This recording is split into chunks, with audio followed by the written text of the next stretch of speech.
So hello everyone and good morning सभी को। उम्मीद करता हूँ मेरी वॉइस प्रॉपर आ रही होगी सभी तक। एक बार कंफर्म करेंगे सारी चीज़ें प्रॉपर हैं कि नहीं। फिर हम लोग स्टार्ट करते हैं आज का लेक्चर, जो कि काफ़ी ज़्यादा इंपॉर्टेंट रहने वाला है, बहुत ज़्यादा इंपॉर्टेंट रहने वाला है। ठीक है, कार्बन एंड इट्स कंपाउंड्स।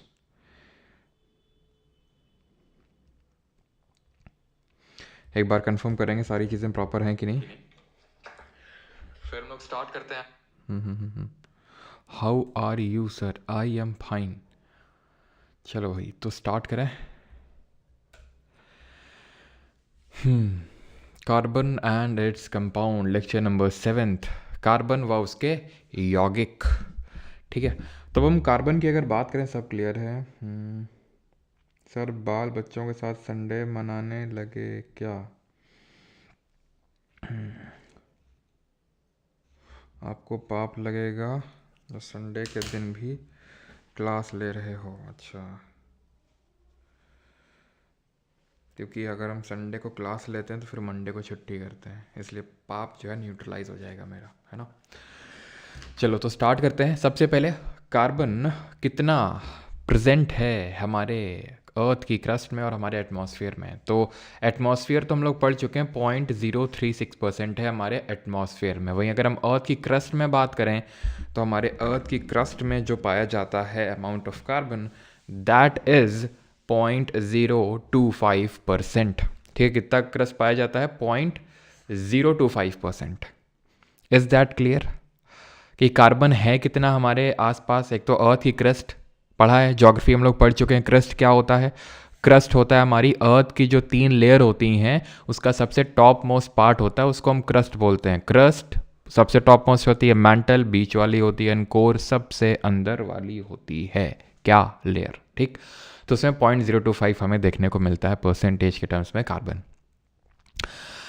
अब बात ये आती है कि दो बेसिक फीचर्स क्या हैं कार्बन के। बात ये आती है कि ये कार्बन में इतना इंपॉर्टेंट क्या है। इतने सारे हमारे एलिमेंट हैं, रफली जो हमारी मॉडर्न पीरियोडिक टेबल बनी थी तो 118 एलिमेंट्स हैं, अभी तो और ज़्यादा हो गए हैं, लेकिन चलो मान लेते हैं 118 एलिमेंट्स हैं। अब ये जो 118 एलिमेंट्स हैं, इनमें ऐसा कार्बन में ऐसा क्या है जो बाकियों में नहीं है? कुछ तो होगा कार्बन के पास जो बाकियों के पास नहीं होगा। तो एक्चुअल में कार्बन के पास 2 चीज़ें हैं। एक तो कैटिनेशन पहला है। कैटिनेशन को हिंदी में श्रृंखलन बोलते हैं। ये वो यूनिक एबिलिटी है कार्बन की जहां पर वो अपने ही भाई बंधुओं के साथ यानी कार्बन के साथ लंबी लंबी चेन्स बना लेता है बॉन्डिंग करके। ठीक है, तो उसको हम बोलते हैं क्या? उसको हम बोलते हैं catenation. No other element exhibit catenation property as much as carbon. What is the reason? Reason क्या है कि बाकी लोग क्यों कैटिनेशन की प्रॉपर्टी नहीं एग्जिबिट कर पाते हैं? तो उसके पीछे का रीजन है, 2 रीजन है उसके भी। वो है कार्बन का, अगर आप इलेक्ट्रॉनिक कॉन्फ़िगरेशन देखें तो कार्बन का एटॉमिक नंबर कमेंट करके जल्दी सभी लोग बताएंगे। ये जो यहाँ पर लिखा हुआ है ये 12 इसका एटॉमिक मास है। एटॉमिक नंबर कितना होता है इसका? 6 होता है। तो इलेक्ट्रॉनिक कॉन्फ़िगरेशन कितना होगा? 2। पहली के शेल में आएंगे 2 इलेक्ट्रॉन्स, और के के बाद कौन सी शेल आती है? एल शेल, जिसमें कि 4 इलेक्ट्रॉन हो जाएंगे आपके, दैट इज 4। अब हमने तो ये पढ़ा था कि सबको अपना अट्ठा मारना होता है। अट्ठा मारना होता है मतलब अपनी ऑक्टेट कंप्लीट करनी होती है। अब ऑक्टेट कैसे कंप्लीट होती है? 8 इलेक्ट्रॉन्स आपको वैलेंस शेल में रखने होते हैं। अगर हैं तो आपको जीवन में और कुछ करने की ज़रूरत नहीं है। जैसे आपके पुश्तों से, मतलब आपके बाप दादाओं से आपको इतना मिला है कि आपको कुछ करने की ज़रूरत ही नहीं है। ये कौन सी फैमिली है? ये है हमारी फैमिली जिसमें हेमा, नेहा, करीना और ये जीती रहना आती हैं। Helium, neon, organ, krypton, xenon, radon. इनका पहले ही से ऑक्टेट कंप्लीट है, इनको कुछ नहीं करना। लेकिन बाकी लोगों को तो करना पड़ेगा ना। सिर्फ एक ही ग्रुप तो है, सिर्फ कुछ ही लोग तो हैं हमारी सोसाइटी में जिनको कुछ नहीं करना। बाकी सबको अपनी फाइट मारनी है, किसी को कम, किसी को ज़्यादा, किसी को देना है, किसी को लेना है। अब हमने ये पढ़ा था कि जैसे फॉर एग्जाम्पल किसी के वैलेंस शेल में 1 इलेक्ट्रॉन है, 2 इलेक्ट्रॉन है, 3 इलेक्ट्रॉन है, तो वो दे देता है क्योंकि उसके लिए देना आसान है। जिसके पास 5 हैं, जिसके पास 6 हैं, जिसके पास 7 हैं, तो वो ले लेता है। ये 1 दे देगा, 2 दे देगा, ये 3 दे देगा। ये 1 ले लेगा, ये 2 ले लेगा, ये 3 ले लेगा। अब ये कार्बन जो है इसके पास 4 इलेक्ट्रॉन है। अब यहीं से सारा खेल शुरू होता है कि ये 4 ले या 4 दे, तो ये ना तो 4 लेता है ना तो 4 देता है, शेयर कर लेता है आपस में। कैसे शेयरिंग होती है वो अभी हम पढ़ेंगे, अगला टॉपिक वही है। तुम्हारे दिमाग में क्वेश्चन आना चाहिए कि कार्बन फैमिली से जितने लोग बिलोंग करते हैं, फॉर एग्जाम्पल सिलिका, इसके पास भी तो 4 इलेक्ट्रॉन्स होंगे वैलेंशियल में, सबके पास होंगे जो कार्बन फैमिली से बिलोंग करेगा। ये लोग क्यों नहीं कैटेनेशन की प्रॉपर्टी शो कर लेते हैं, और ये लोग क्यों नहीं अपना एक अलग से चैप्टर जो है इनका हम पढ़ते हैं? क्योंकि एक्चुअल में ठीक है इनके पास तो हैं 4, वो बात सही है, तभी मैंने बोला कैटेनेशन की प्रॉपर्टी शो करता है। इसके 2 रीज़न है, एक तो ये रीज़न है, दूसरा ये है कि इसका जो साइज़ है वो छोटा है। क्योंकि आपको पता है ऊपर से नीचे जाने में किसी एक ग्रुप में top to bottom atomic size increase होता है, यानी ऊपर कम होगा धीरे धीरे नीचे बढ़ता जाएगा। तो साइज जो है कार्बन का वो छोटा होता है। तो इसकी वजह से क्या होता है, जब छोटा आदमी होता है ना वो कहीं भी घुस जाता है, दिक्कत बड़े वाले को होती है। तो कार्बन छोटा है, कहीं भी तुरंत घुस इधर उधर उधर करके घुस के अपना बॉन्डिंग बना के कैटेनेशन दिखा देता है। और बॉन्डिंग किस तरह के दिखाता है, जहां पर ये 4 बॉन्ड बनाता है with other atoms of carbon और अदर मोनोवेलेंट एलिमेंट्स, जिसको हम टेट्रावेलेंसी बोलते हैं। अभी ये सारा है क्या लफड़ा वो मैं आपको समझाता हूँ। बॉन्डिंग इन कार्बन, अभी मैंने आपको बताया कि सर जो कार्बन होता है ना, ये क्या करता है, ये इलेक्ट्रॉन्स इसके पास कितने हैं, 4 हैं, 1 2 3 4, ठीक है, 4 इलेक्ट्रॉन्स हो गए इसके वैलेंस शेल में, 4 इलेक्ट्रॉन्स। ये क्या मैंने ड्रॉ किया, इसका लुईस डॉट स्ट्रक्चर, मैंने आपको पहले पढ़ाया था इसको लुईस डॉट स्ट्रक्चर के बारे में, तो ये मैंने ड्रॉ कर दिया इसका लुईस डॉट स्ट्रक्चर। अब इसको क्या चाहिए, अब इसको ऐसे 4 मतलब इसको बस 4 इलेक्ट्रॉन चाहिए और अपनी ऑक्टेट कंप्लीट करने के लिए। ये ना तो देगा ना तो लेगा, ये शेयर करेगा। किसके साथ, किसी के साथ भी कर सकता है। फॉर एग्जाम्पल मैंने ले लिया ऑक्सीजन, ठीक है। अब जब मैंने ऑक्सीजन लिया तो ऑक्सीजन का एटॉमिक नंबर 8 होता है, तभी इसीलिए पीरियोडिक टेबल पहले पढ़ाए थे ताकि बार बार आपको ना बताना पड़े। इसमें 8 इलेक्ट्रॉन होते हैं, इसका इलेक्ट्रॉनिक कॉन्फ़िगरेशन 2,6 होगा ऑक्सीजन का, 6 इसके वैलेंशियल में इलेक्ट्रॉन है, 2 2 4 और 2 6। इसको तो जितने भी इलेक्ट्रॉन्स इसको क्रॉस करके आप डिनोट कर दो, सो दैट हमें पता हो कि किसके इलेक्ट्रॉन्स को किससे दर्शाया गया। तो यहाँ पर इसके 6 इलेक्ट्रॉन्स वो हमने ड्रॉ कर दिया। अब होगा क्या कि इसको चाहिए 2 और इलेक्ट्रॉन्स, इसको चाहिए 2 और इलेक्ट्रॉन, कार्बन को चाहिए 4 और इलेक्ट्रॉन। तो क्या होगा, कार्बन क्या करेगा, 2 इससे उठाएगा, 2 इससे उठाएगा, हो गया इसका 8 पूरा, हो गई इसकी ऑक्टेट कंप्लीट। और ऑक्सीजन की ऑक्टेट कैसे कंप्लीट हुई, जब इसको चाहिए होंगे तो ये 2 कार्बन से ले लेगा, जब इस वाले को चाहिए होंगे तो ये इधर 2 कार्बन से ले लेगा। तो ये क्या बन जाएगा, CO2, यानी कि कार्बन डाइऑक्साइड। क्या समझे? ऐसे ही मान लेते हैं कार्बन की बॉन्डिंग हाइड्रोजन के साथ। हाइड्रोजन को क्या है भैया, हाइड्रोजन को चाहिए कि उसको 1 इलेक्ट्रॉन है उसकी वैलेंशियल में, सभी को पता है उसकी वैलेंशियल में 1 इलेक्ट्रॉन है, 1 1 1। कार्बन भैया के पास क्या है, 4 4 पड़े हुए हैं, चारों को इधर उधर करके दिखा देते हैं, ऐसे करके चारों को चारों दिशाओं में बना देते हैं, क्योंकि हर एक हाइड्रोजन को सेटिस्फाई करेंगे, ये हर हाइड्रोजन को सेटिस्फाई करना है कार्बन को। तो जब चाहिए होगा हाइड्रोजन को अपनी ऑक्टेट कंप्लीट करने के लिए, नहीं अपनी डुएट कंप्लीट करने के लिए, याद करो हाइड्रोजन और हीलियम को अपनी डुएट कंप्लीट करने होती है। यानी कि मतलब अगर आपके पास सिर्फ के शेल है तो के शेल को तृप्ति सिर्फ 2 इलेक्ट्रॉन से ही मिल जाती है, उसको अट्ठा के नहीं दुक्की में ही उसका काम चल जाता है। तो यानी कि ये इधर से ले लेगा, ये इधर से ले लेगा, ये इधर से ले लेगा, ये इधर से ले लेगा। और कार्बन को जब चाहिए होगा तो चारों से एक एक लपेट लेगा, चारों से एक एक लपेट लेगा, ऐसे करके चारों से एक एक लपेट लेगा। यहाँ पर हमने ड्रॉ नहीं किया इसका, ठीक है। ड्राइंग भले मेरी अच्छी ना हो, लेकिन भावनाएं मैं आप तक पहुँचाने में मुझे लगता है कि समर्थ हूँ मैं आपको, ठीक है। भावनाएं आप समझ पा रहे होंगे मेरी कि यहाँ पर क्या होगा, यहाँ पर बॉन्डिंग बन जाएगी इनके बीच में। लेकिन ये जो बॉन्डिंग होगी ये क्या ट्रांसफर ऑफ इलेक्ट्रॉन्स की वजह से बनी, ना ना ना ना, ये बनी शेयरिंग ऑफ इलेक्ट्रॉन्स की वजह से। इलेक्ट्रॉन्स की शेयरिंग हुई, और ऐसी बॉन्डिंग को बोलते हैं कोवैलेंट बॉन्डिंग। ठीक है। जो ट्रांसफ़र की वजह से बनती है उसको क्या बोलते हैं? ये मेटल नॉन मेटल चैप्टर में पढ़ चुके हैं, जल्दी से कमेंट करके बताइए। तो ये जो होता है कोवलेंट बॉन्ड, ये वीक बॉन्ड होता है। जो ट्रांसफ़र ऑफ इलेक्ट्रॉन्स से बनता है, जो मैं आपको पहले मेटल नॉन मेटल में समझा चुका हूँ, वो एक स्ट्रॉन्ग बॉन्ड बनता है, बिकॉज वहाँ पूरा इलेक्ट्रॉन का आदान प्रदान हो रहा है। सोडियम को एक देना है, क्लोरीन को एक लेना है, तगड़ा बॉन्ड बनेगा।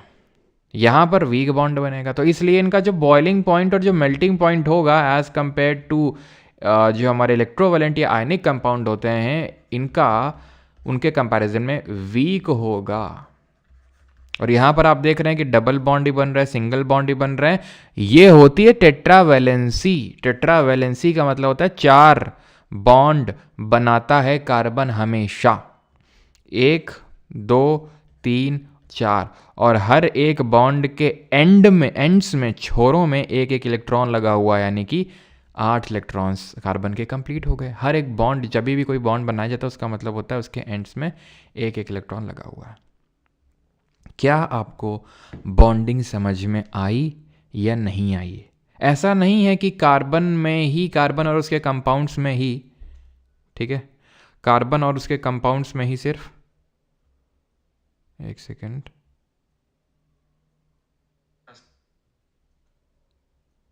सर CH3 से कैसे बना लेता है? अभी दिखाते हैं। CH4 है भैया, CH3 नहीं है, CH4 है। रुको बताते हैं।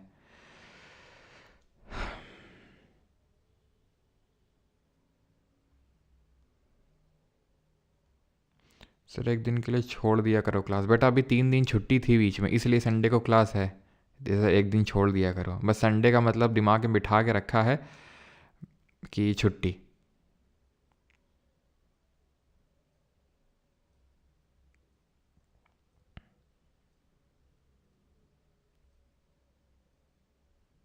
चलो भाई, तो ये चीज़ आपको समझ में आई कि किस तरह से यहाँ पर बॉन्डिंग हुआ। अब ऐसा नहीं कि सिर्फ कार्बन में आपको चैप्टर पढ़ा रहा हूँ तो सिर्फ कार्बन में ही कोवलेंट बॉन्डिंग होती है, ऐसा नहीं है। जैसे फॉर एग्जांपल अगर मैं ऑक्सीजन ले लूँ, दैट इज़ O2 ले लूँ, ठीक है, तो 2 ऑक्सीजन क्या करेंगे? ये 2 ऑक्सीजन है, इनके पास कितने कितने इलेक्ट्रॉन है? 1 2 3 4 5 6। ऐसे इसके पास 1 2 3 4 5 6, 2 2 की ज़रूरत है दोनों को। जब इसको चाहिए होंगे तो इस तरह से शेयर कर लेगा, जब इसको चाहिए होंगे तो इस तरह से शेयर कर लेगा। ये आपका बन जाएगा O2। तो इस तरह से यहाँ पर बॉन्डिंग होती है। CO, बेटा CO जो होता है कार्बन मोनोऑक्साइड, मुझे पता है कि भाई सर CO में कैसे बन जाएगा, C और O में, वो मैं वहाँ पर नहीं जा रहा हूँ, बिकॉज वहाँ पर कोवलेंट के साथ साथ एक कोऑर्डिनेट बॉन्ड भी बनता है, जो कि आपके अभी इस पर्टिकुलर सिलेबस में नहीं है, ठीक है। कोऑर्डिनेट बॉन्डिंग, वो कोऑर्डिनेट बॉन्ड वहाँ पर बनता है, जो आपको नहीं पढ़ना, आपको अभी कोवलेंट बॉन्ड तक सिर्फ पढ़ना है, ठीक है। ऑक्सीजन ले लो, क्लोरीन ले लो, जैसे Cl2 मैंने ले लिया। ये यानी कि बॉन्डिंग में ये बोल सकता हूँ कि भाई मेटल नॉन मेटल के बीच में तो कभी नहीं बनेगी। यूजुअली जो नॉन मेटल होते हैं, नॉन मेटल्स होते हैं, उनके बीच में बनता है, क्योंकि उनको शेयर करना होता है। अब मेटल्स के बीच में भी नहीं बनेगा, क्यों? क्योंकि उनको एक इलेक्ट्रॉन देना है। वो क्यों शेयर करेंगे कि भाई आ जाओ शेयर कर लेते हैं? शेयर तो तब की जाती हैं चीज़ें जब किसी चीज़ की कमी होती है, तभी तो आप शेयर करते हो। कमी किसके पास होती है इलेक्ट्रॉन्स की? नॉन मेटल्स के पास। मेटल्स के पास तो होती नहीं है। तो क्लोरीन में आप देख लो, क्लोरीन कितने इलेक्ट्रॉन होते हैं? 2 2 4 2 6 1 7, 7 होते हैं वैलेंस में। ये बताने की ज़रूरत होनी ना चाहिए। एक एक इलेक्ट्रॉन जो इनकी शेयरिंग हो जाएगी, एक जब इसको चाहिए तो ये ले लेगा, एक जब इसको चाहिए तो ये ले लेगा, Cl2 खत्म। अब क्योंकि एक एक इलेक्ट्रॉन की शेयरिंग हो रही है तो इस तरह से बॉन्डिंग हो जाएगी, एक बॉन्ड बनेगा। आई होप बॉन्डिंग आप समझ पाएंगे। अब है क्या दिक्कत ऑक्सीजन क्लोरीन के साथ? ये लंबी चेन नहीं बना सकते हैं, carbon carbon carbon carbon carbon, कितने कार्बन आप जोड़ते चले जाओ। यही तो कारण है कि हर चीज़ में कार्बन है। ये जो लैपटॉप जिससे आपको पढ़ा रहा हूँ वो कार्बन है, माइक जो रखा हुआ सामने कार्बन है, पेन टैप कार्बन है, हम में खुद कार्बन है, ठीक है। हर चीज़ में कार्बन है, किस में कार्बन नहीं है? तो इतना यूनिवर्सल है। क्यों? क्योंकि कैटिनेशन की प्रॉपर्टी शो कर लेता है। क्यों कर लेता हूँ? मैंने आपको बताया, क्योंकि वो उसका एक तो 4 वैलेंस इलेक्ट्रॉन्स हैं और ऊपर से उसका साइज छोटा है, ठीक। अब क्योंकि कार्बन इतनी सारी चीज़ों में मौजूद है और कार्बन जो है वो अलग अलग तरह से क्या कर लेता है, खुद को मोड़ लेता है, खुद की बॉन्डिंग कर लेता है, इसलिए उसके हमें अलग अलग रूप देखने को मिलते हैं। और यहीं से हम पढ़ेंगे कार्बन के अपरूप, that is allotropes of carbon. कितने एलोट्रोप्स होते हैं कार्बन के? 3, डायमंड, ग्रेफाइट और फुलरिन। नहीं, बहुत होते हैं, अनेकों एलोट्रोप्स होते हैं, लेकिन हमें पढ़ना 3 के बारे में होता है, एक और हम एक्स्ट्रा पढ़ लेंगे यहाँ पर, ठीक है। तो allotropy is the property of some chemical element to exist in 2 और more different forms in the same physical state known as allotropes of the elements, ठीक है। तो यहाँ पर हम डायमंड, ग्रेफाइट और फुलरीन के बारे में पढ़ेंगे। तो डायमंड का जो होता है वो एक 3D टेट्राहेड्रल स्ट्रक्चर होता है। कैसा स्ट्रक्चर? टेट्राहेड्रल है। हाइब्रिडाइजेशन sp3 होता है। हाइब्रिडाइजेशन पे अभी नहीं जा रहा हूँ मैं, ठीक है, बस ध्यान रखना sp3 हाइब्रिडाइजेशन होता है। Each carbon atom is bonded to 4 other carbon atoms. ये इंपॉर्टेंट प्रॉपर्टी है कि एक कार्बन जो है 4 अदर कार्बन एटम से बॉन्डेड होता है। It is the hardest substance known, सबसे कठोर जो सब्सटेंस नोन होता है ये आपका। It has the highest refractive index, सबसे ज़्यादा इसका रिफ्रैक्टिव इंडेक्स भी होता है। अब रिफ्रैक्टिव इंडेक्स क्या होता है ये आपको फिजिक्स में पता चलेगा। एक्चुअल में इसका रिफ्रैक्टिव इंडेक्स 2.42 होता है। It is a bad conductor of heat and electricity. ये हीट और इलेक्ट्रिसिटी को कंडक्ट नहीं करता है। क्यों नहीं करता भी आपको समझ में आएगा। वैसे तो ये चीज़ समझ में आना चाहिए कि जो डायमंड होता है वो किससे बना है? कार्बन से। कार्बन एक नॉन मेटल है, कार्बन एक नॉन मेटल है, ठीक। It can be synthesized by subjecting pure carbon to very high temperature and pressure.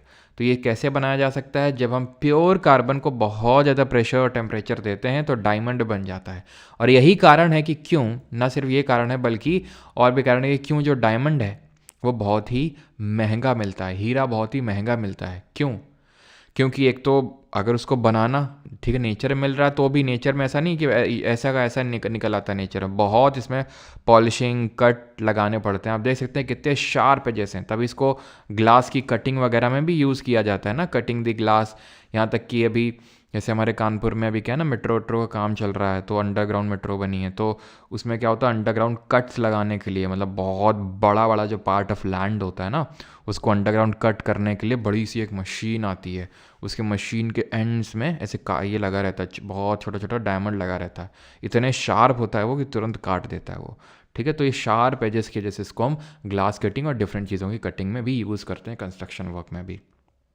तो इसको इतना काटना और इसी की वजह से इतने इसमें इतना चमकता है। वो तो फिजिक्स का पार्ट है कि एक TIR करके कॉन्सेप्ट होता है, टोटल इंटरनल रिफ्लेक्शन, तो इसकी वजह से ये बहुत ज़्यादा जो है क्या करता है, चमकता ही है, ठीक है। Diamond and crystalline silicon is isomorphous. अभी क्या है मैं बताता हूँ आपको, लेकिन पहले इस पे आएंगे। ये तो मैंने यूजर्स आपको बता दिए। अब diamond is covalent yet it has high melting point because it has 3D network involving strong carbon carbon bonds that are difficult to break. तो भले अभी हमने देखा कि कार्बन कार्बन के बीच में कोवेलेंट बॉन्डिंग होती है, लेकिन यहाँ पर अगर हम देखेंगे तो यहाँ पर बहुत ज़्यादा बॉइलिंग पॉइंट होता है, क्योंकि वो आपका 3D स्ट्रक्चर में होता है। आप देख सकते हैं इसका स्ट्रक्चर, ठीक। और डायमंड जो होता है हमारा क्रिस्टलिन और diamond crystalline silicon is isomorphous, मतलब कि इनका आप बोल सकते हो कि बहुत ही क्लोजली रिलेटेड है आइसोमॉर्फस, ठीक है। आइसोमॉर्फस का मतलब हो गया दे आर क्लोजली रिलेटेड। अब यहाँ तक किसी को डाउट होगा तो मत पूछिएगा अभी, क्योंकि पहले मुझे सारे इलेक्ट्रोप खत्म कर लेने दीजिए उसके बाद, ठीक। तो आपने स्ट्रक्चर ऑफ कार्बन देख सकते हैं कि एक कार्बन जो है 4 अदर कार्बन आटम से बॉन्डेड है। ये चीज़ आपको साफ साफ देख के समझ में आ रही हुई। किसी भी कार्बन को आप यहाँ पर उठाएंगे तो आपको देखने को मिलेगा। अब ये मत कि सर ये कार्बन में तो सर 2 ही बॉन्ड है, पूरी बॉन्डिंग वहाँ पे दिखाई नहीं गई है, ठीक है। ऐसे ऐसे करके और बॉन्डिंग होगी, लेकिन डायमंड में एक कार्बन आइटम हमेशा 4 अदर कार्बन आइटम से बॉन्डेड होता है। अब आते हैं ग्रेफाइट में, जो इसका दूसरा रूप है। ये 2D लेयर्ड स्ट्रक्चर होता है, वो 3D था, ये 3D टेट्राहेड्रल स्ट्रक्चर था। ये 2D हेक्सागोनल स्ट्रक्चर होता है। हेक्सागोनल का मतलब होता है ऐसा, ऐसे ही दिख रहा होगा आपको वहाँ पर। तो वो 3D टेट्राहेड्रल है, ये 2D हेक्सागोनल है, और ये लेयर्स के फॉर्म में एग्जिस्ट करता है। एक लेयर, ये एक लेयर दिख रही है, ये दूसरी लेयर है, ऐसे तीसरी लेयर, ऐसे चौथी layer, layer by layer 2D structure के फॉर्म में अरेंज्ड होते हैं। और ये लेयरों के बीच में ये जो लाइन दिख रही है, ये फोर्स है एक तरह का, जो वीक वॉन्डर वॉल फोर्स है। ये वीक फोर्स होता है, बहुत ही van der Waals force weak force होता है, जो कि डिफरेंट लेयर्स ऑफ ग्रेफाइट में एग्जिस्ट करता है। एंड दैट इज वाई ये ग्रेफाइट जो होता है ये स्लिपरी होता है, चिकना होता है, और इसी की वजह से इसको हम लुब्रिकेंट्स वगैरह में यूज़ करते हैं जहाँ पे लुब्रिकेशन देना होता है. Now it is a good conductor of heat and electricity. ये हीट और इलेक्ट्रिसिटी का गुड कंडक्टर है. सर अभी तो आपने बताया कि डायमंड गुड बैड कंडक्टर था क्योंकि ये कार्बन से बना है, कार्बन नॉन मेटल है. ये भी तो कार्बन से बना है. ठीक है, कार्बन के अलावा और कुछ नहीं है, ना तो डायमंड में ना तो ग्रेफाइट में, कुछ भी नहीं है. ऐसा नहीं कि हाइड्रोजन हाइड्रोजन कुछ लगना, ना ना. कैटिनेशन की प्रॉपर्टी है पूरा, कार्बन कार्बन कार्बन कार्बन. तो ये क्यों कंडक्ट कर रहा है इलेक्ट्रिसिटी? क्योंकि यहाँ पर एक carbon atom 3 other carbon atom से बॉन्डेड है और एक कार्बन एटम फ्री है. और इलेक्ट्रिसिटी को कंडक्ट करवाने के लिए हमें फ्री इलेक्ट्रॉन्स की नीड होती है. तो बस फ्री इलेक्ट्रॉन मिल जाता है और इलेक्ट्रिसिटी यहाँ पर कंडक्ट हो जाती है. क्लियर? ठीक. One of these bonds is double bond to satisfy valency of carbon. Because अब हो सकता है आपको ये सोच के लगे कि सर एक कार्बन 3 अदर कार्बन एटम से कैसे बॉन्डेड हो सकता है, जबकि सिर्फ कार्बन के अलावा कुछ है ही नहीं वहाँ पर. जबकि कार्बन की वैलेंसी 4 होती है, टेट्रा वैलेंसी होती है, यानी कि 4 बॉन्ड तो होने ही पड़ेंगे तभी उसकी वैलेंसी सेटिस्फाई होंगी. तो एक्चुअल में एक बॉन्ड डबल हो जाता है. तो 1 2 3 सॉरी 1 2 और 3 4. क्लियर है? इनमें से एक बॉन्ड जो होगा वो डबल बॉन्ड हो जाएगा. ठीक है. अभी आते हैं यूजेस ऑफ ग्रेफाइट में. इन मेकिंग इलेक्ट्रोड बनाने में यूज़ करता है, आपने देखे होगे इलेक्ट्रोड वगैरह में. ठीक है, पेंसिल की जो लीड होती है उसमें, है ना, जो टिप होती है उसकी, उसमें यूज़ करते हैं. ठीक है, बोलते भले उसको हम, ठीक है, पेंसिल लेड का मतलब यहाँ पर लेड वो वाला मत समझ लेना, ये पीबी ये नहीं. ठीक है, ग्रेफाइट यूज़ होता है जो कार्बन का इलेक्ट्रोड है. ड्राई लुब्रिकेंट यानी सूखे लुब्रिकेंट के तौर पे यूज़ करते हैं. जहाँ पे ऑयल वगैरह यूज़ नहीं किया जा सकता वहाँ पे यूज़ करते हैं. क्लियर रहती चीज़. अब आते हैं फुलरीन पे, जिसको बक मिस्टर फुलरीन भी बोलते हैं. ये फुटबॉल शेप का होता है. कौन कैसा शेप होता है इसका? फुटबॉल शेप होता है. केज लाइक मॉलिक्यूल होता है फुटबॉल शेप. इसमें कार्बन के 60 एटम आके खुद को इस केज लाइक स्ट्रक्चर में अरेंज कर लेते हैं और इसको बोलते हैं buckminsterfullerene. It contains both single and double bond with other 3 carbon atoms. 12 pentagons and 20 hexagonal rings होती हैं इसमें. एंड ये आप सबको याद नहीं करना. ठीक है, it is one of the purest form of carbon, ये चीज़ ध्यान रखना. और ये काफ़ी स्ट्रॉन्ग भी होता है. ठीक है, ये काफ़ी स्ट्रॉन्ग भी होता है ये. अब आते हैं एक और देख लेते हैं, दैट इज़ ग्रेफीन. ग्रेफीन क्या होता है? इसका भी 2D स्ट्रक्चर टाइप ही होता है और ये बहुत थिन होता है. Extremely thin, not very thin, extremely thin. Extremely thin and extremely strong. ठीक है, मैचिंग में पूछ लेता है आपसे. ठीक है, कि इनमें से कौन सा बहुत थिन एलोट्रोप होता है और बहुत स्ट्रॉन्ग होता है. जैसे डायमंड की अगर बात करेंगे तो जो diamond, it is the hardest natural substance known. Hardest natural substance known. लेकिन क्या? लेकिन ये कि जो ग्रेफीन होता है ये उससे भी हार्ड होता है, लेकिन ये नेचुरल अकरिंग नहीं होता है, इसको प्रिपेयर किया जाता है. यहाँ तक किसी कोई डाउट होगा तो पूछेगा.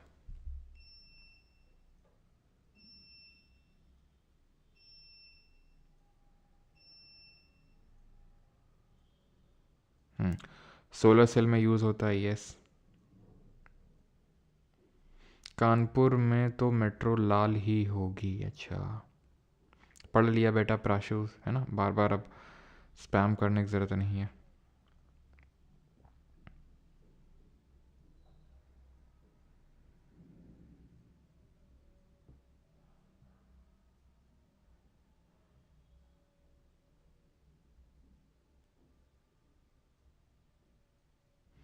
से ग्रेफाइट वो वाले लुब्रिकेंट, वो वाला लुब्रिकेंट कौन सा होता है भाई?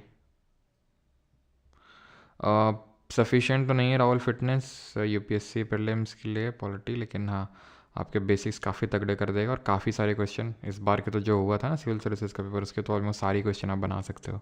कई बार वो डिफ़िकल्ट भी पूछ लेता है. नहीं, कटिंग में यूज़ नहीं होता है. जहाँ पर बहुत ज़्यादा स्ट्रेंथ प्रोवाइड करनी होती है वहाँ पर.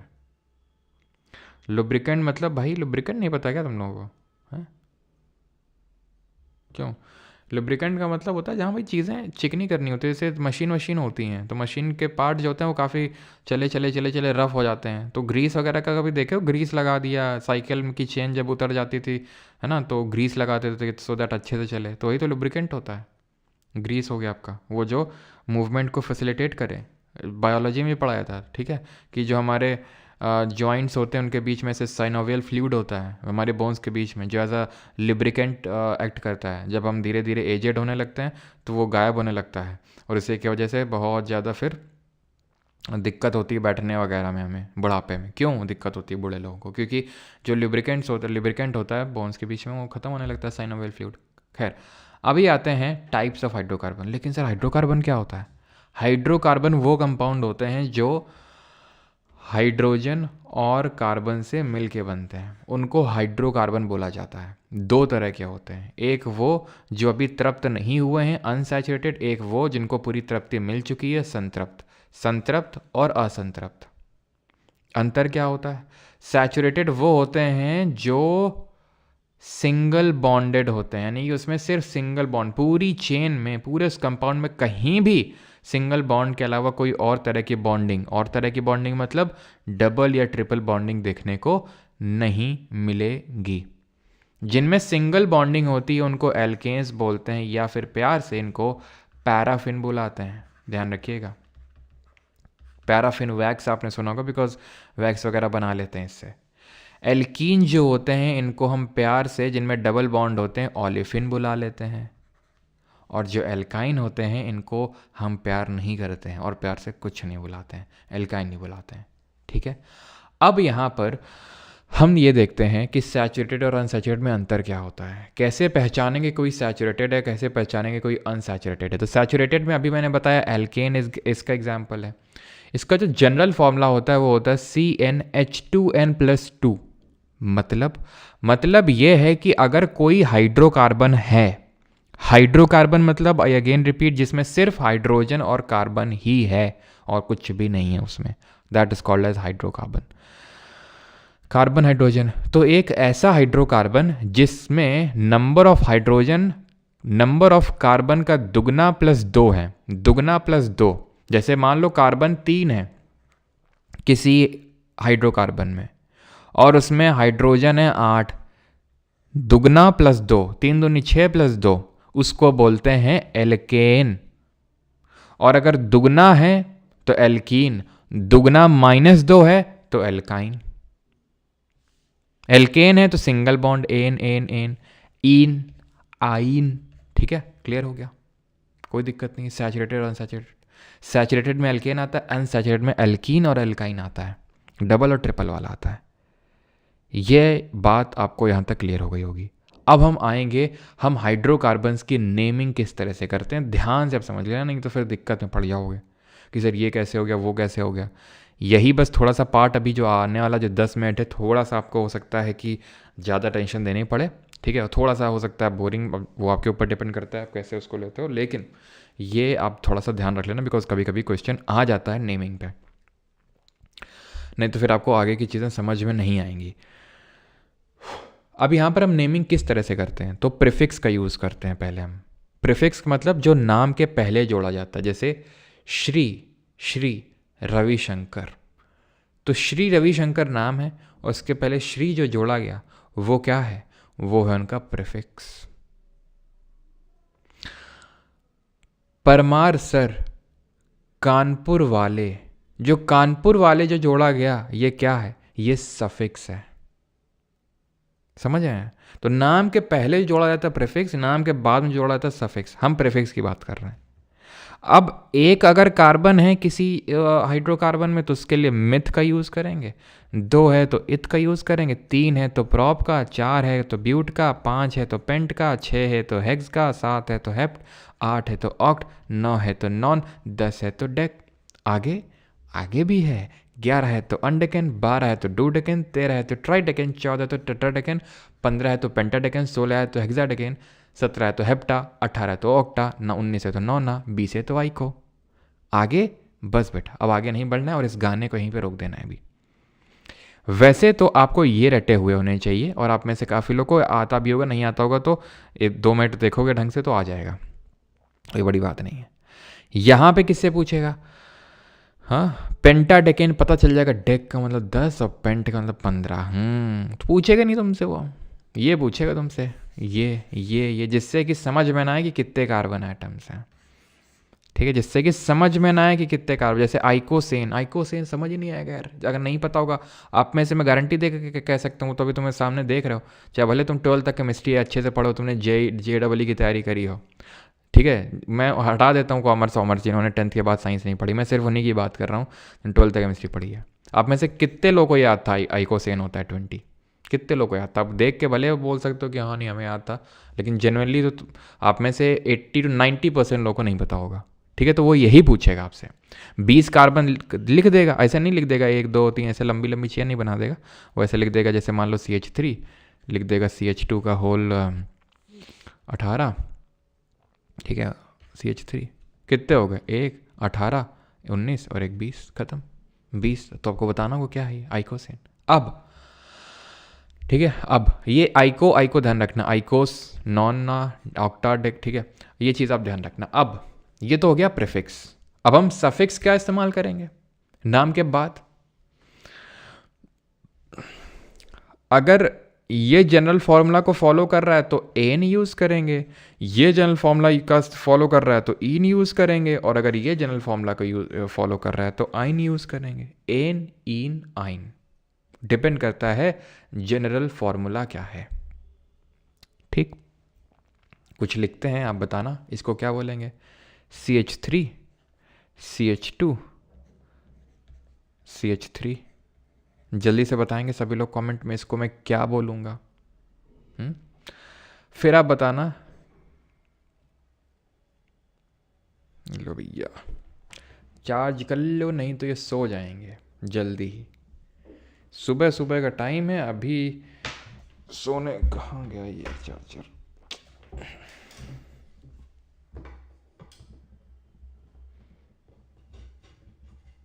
अरे यार,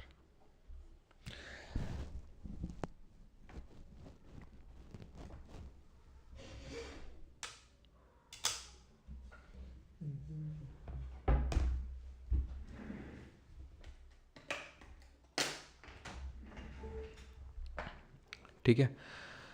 देन बताओ C3H6, बताओ जल्दी से, 1 2 3, ठीक, क्या हो जाएगा, प्रॉप। एन इन आइन में क्या यूज़ करूँगा, ये नहीं कि 3 2 5 3 8 C3H8 दुगना +2 मतलब एल्केन, भाई ये दिख नहीं रहा तुमको, ये सिंगल बॉन्ड है, ये हैं। एल्कीन एल्काइन में डबल या ट्रिपल बॉन्ड होता है, एल्कीन में डबल और एल्काइन में ट्रिपल, तो गिनने की ज़रूरत नहीं, यहाँ पर गिन लो। CnH2n एग्जैक्टली डबल है, यानी ये एल्कीन है, यानी सफिक्स में इन यूज़ करेंगे क्योंकि 3 कार्बन है तो प्रॉप।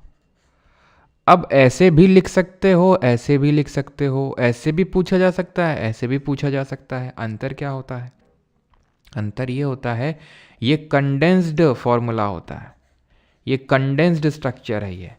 ये कैसा स्ट्रक्चर है, इसको बोलते हैं बॉन्ड लाइन स्ट्रक्चर, इसको बोलते हैं बॉन्ड लाइन स्ट्रक्चर, समझे। सॉरी कंडेंस आपका ये हो जाएगा, ये तो सिर्फ फॉर्मूला हो जाएगा, बॉन्ड लाइन अलग होता है आपका। बॉन्ड लाइन अभी मैं आपको दिखाता हूँ, ठीक है। बॉन्ड लाइन इस तरह से होता है आपका, ठीक है। वेज डैश अलग होता है, उसको बॉन्ड लाइन से वो मत करना कन्फ्यूज़, वेज डैश अलग होता है, ठीक है, वो आप 12th 11th 12th में पढ़ते हो। ये हो जाएगा अब तो, एक सेकंड में इसको हटा देता हूँ। बॉन्ड लाइन ऐसा होता है आपका, जैसे ये है, इसका बॉन्ड लाइन में बनाता हूँ मैं, CH3 CH2 CH3, ये बॉन्ड लाइन हो गया, ठीक है। यानी कि जो एक एज होती है वो दिखाता है एक कार्बन को, वो ये जो एक एज होती है वो एक कार्बन को दिखाता है, वो एक कार्बन को दिखाता है। अब यहाँ पे मैंने CH2 क्यों लिखा, CH3 क्यों नहीं लिखा, यहाँ 3 क्यों लिखा, क्योंकि यहाँ पर सिर्फ एक बॉन्ड है कार्बन के साथ, यहाँ एक बॉन्ड है कार्बन के साथ, तो टेट्रावैलेंसी फुलफिल करने के लिए 3। ये वाले कार्बन के पास एक इधर जा रहा है, एक इधर जा रहा है, नहीं दो पहले इसकी फुलफिल नीड हो चुकी, तो 2 और हाइड्रोजन ऐड करने की ज़रूरत है। इसको बोलते हैं बॉन्ड लाइन, ठीक है। वेज डैश मैं फिर से बता दूं वो अलग होता है, वेज डैश आपको नहीं पढ़ना होता, वो आपके सिलेबस में नहीं है, वो 11th 12th में पढ़ना होता है वो, ठीक है। बॉन्ड लाइन स्ट्रक्चर जैसे आपने देखा होगा, आप में से कुछ लोगों ने इस तरह से डैश बनाते हैं, वेज बनाते हैं, वो पूरा 3D स्ट्रक्चर जहाँ दिखाना होता है वहाँ वेज डैश का यूज़ किया जाता है, ठीक है। ये तो आपके आ जाएंगे दोनों ही कंडेंस्ड वाले फॉर्मूले पे, ठीक है। These are called as condensed formula structure. खैर, हम नेमिंग सीख रहे हैं हाइड्रोकार्बन की, हम और सीखेंगे, इतने में काम नहीं चलेगा हमारा, ठीक है। अब यहाँ पर जैसे मैं ब्रांचिंग भी बना सकता हूँ, पहले तो हम एल्काइन का एक एग्जांपल ले लेते हैं। जैसे फॉर एग्जांपल मैंने लिख दिया CH3 CH2 CH triple bond, ठीक है। ट्रिपल बॉन्ड अगर मैं बनाऊँगा तो H हटाना पड़ेगा। क्यों हटाना पड़ेगा? बिकॉज 3 यहाँ हो गए, 1 यहाँ हो गए, 4 अपने आप फुलफिल हो गई, CH2 और या तो CH3 कर लो यहाँ पर, ठीक है, CH3 कर लो, एक तीर से 2 निशाने करेंगे यहाँ पर, ठीक है। चलो, तो अब इसका नेमिंग करो जरा, क्या नेमिंग होगा। अब ये ध्यान रखना कि ये जो नेमिंग का ये मैं आपको सिखा रहा हूँ, नेमिंग ऑफ हाइड्रोकार्बन, ये एक्चुअल में IUPAC द्वारा की जाती है। IUPAC क्या है? International union of pure and applied chemistry. इसकी 2 बुक्स आती हैं, एक तो आती है ब्लू बुक और एक आती है रेड बुक। ब्लू बुक होती है for naming of organic compounds, जो हम पढ़ रहे हैं इसी को ऑर्गेनिक केमिस्ट्री बोलते हैं। यहीं से ऑर्गेनिक केमिस्ट्री की शुरुआत होती है, जो बाद में जाके और डेवलप होती है। कहाँ पर?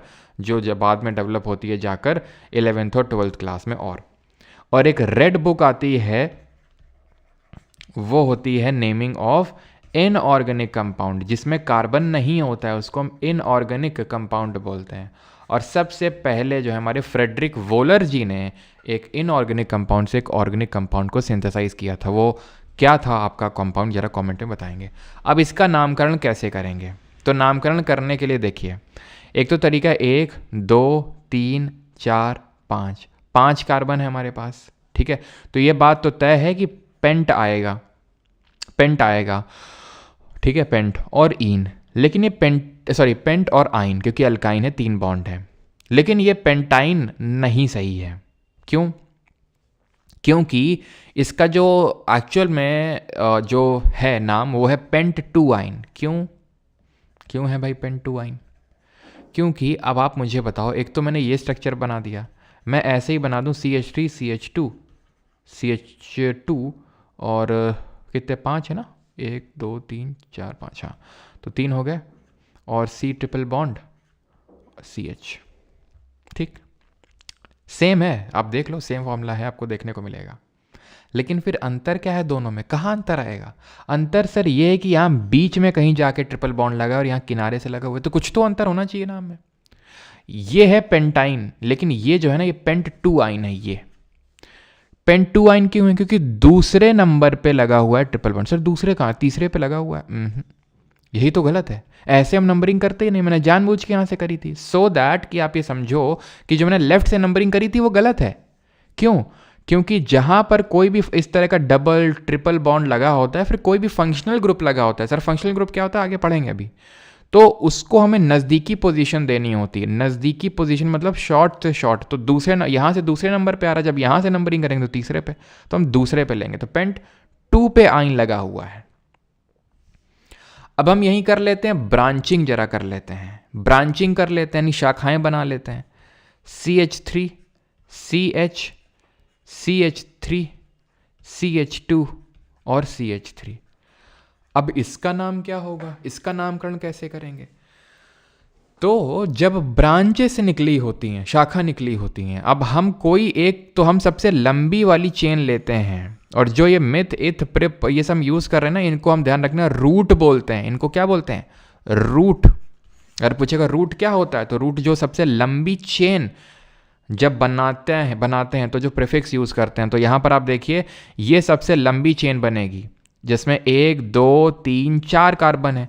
चेन बनाने को तो मैं ये चेन भी बना सकता था ना, यहाँ जाता और ऊपर चढ़ जाता 1 2 3, लेकिन इसमें सिर्फ 3 कार्बन ही है, 3 कार्बन की चेन आ रही है। लेकिन मुझे तो सबसे लंबी लेनी होती, तो मैं यहाँ पर सीधा गया, यहाँ पर 4 कार्बन मेरे पास मिल रहे हैं, 4 कार्बन मुझको मिल रहे हैं, इसमें ये लंबी वाली लूँगा।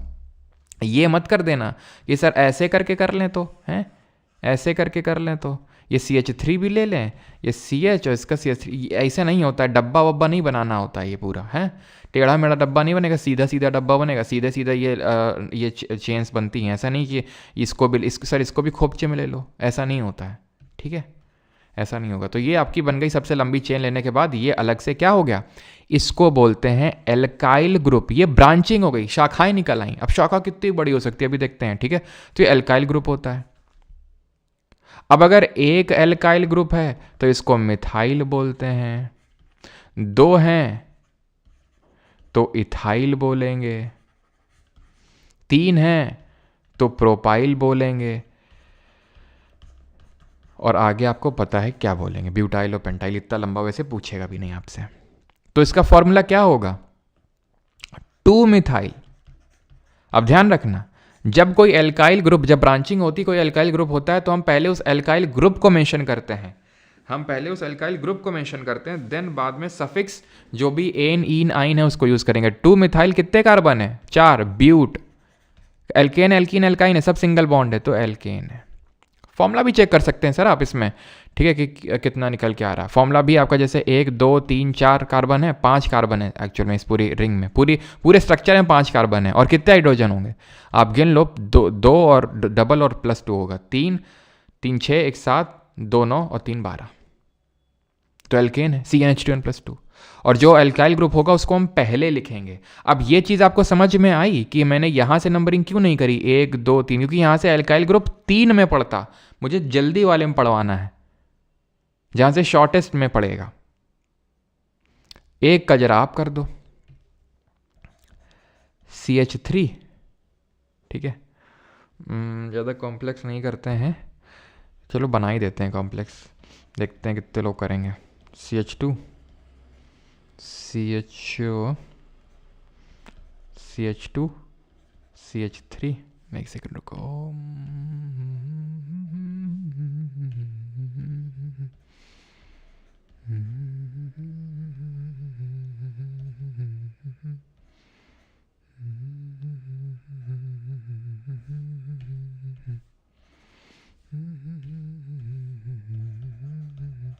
ये वाला करो जल्दी से 1, और दूसरा एक और दे रहा हूं मैं।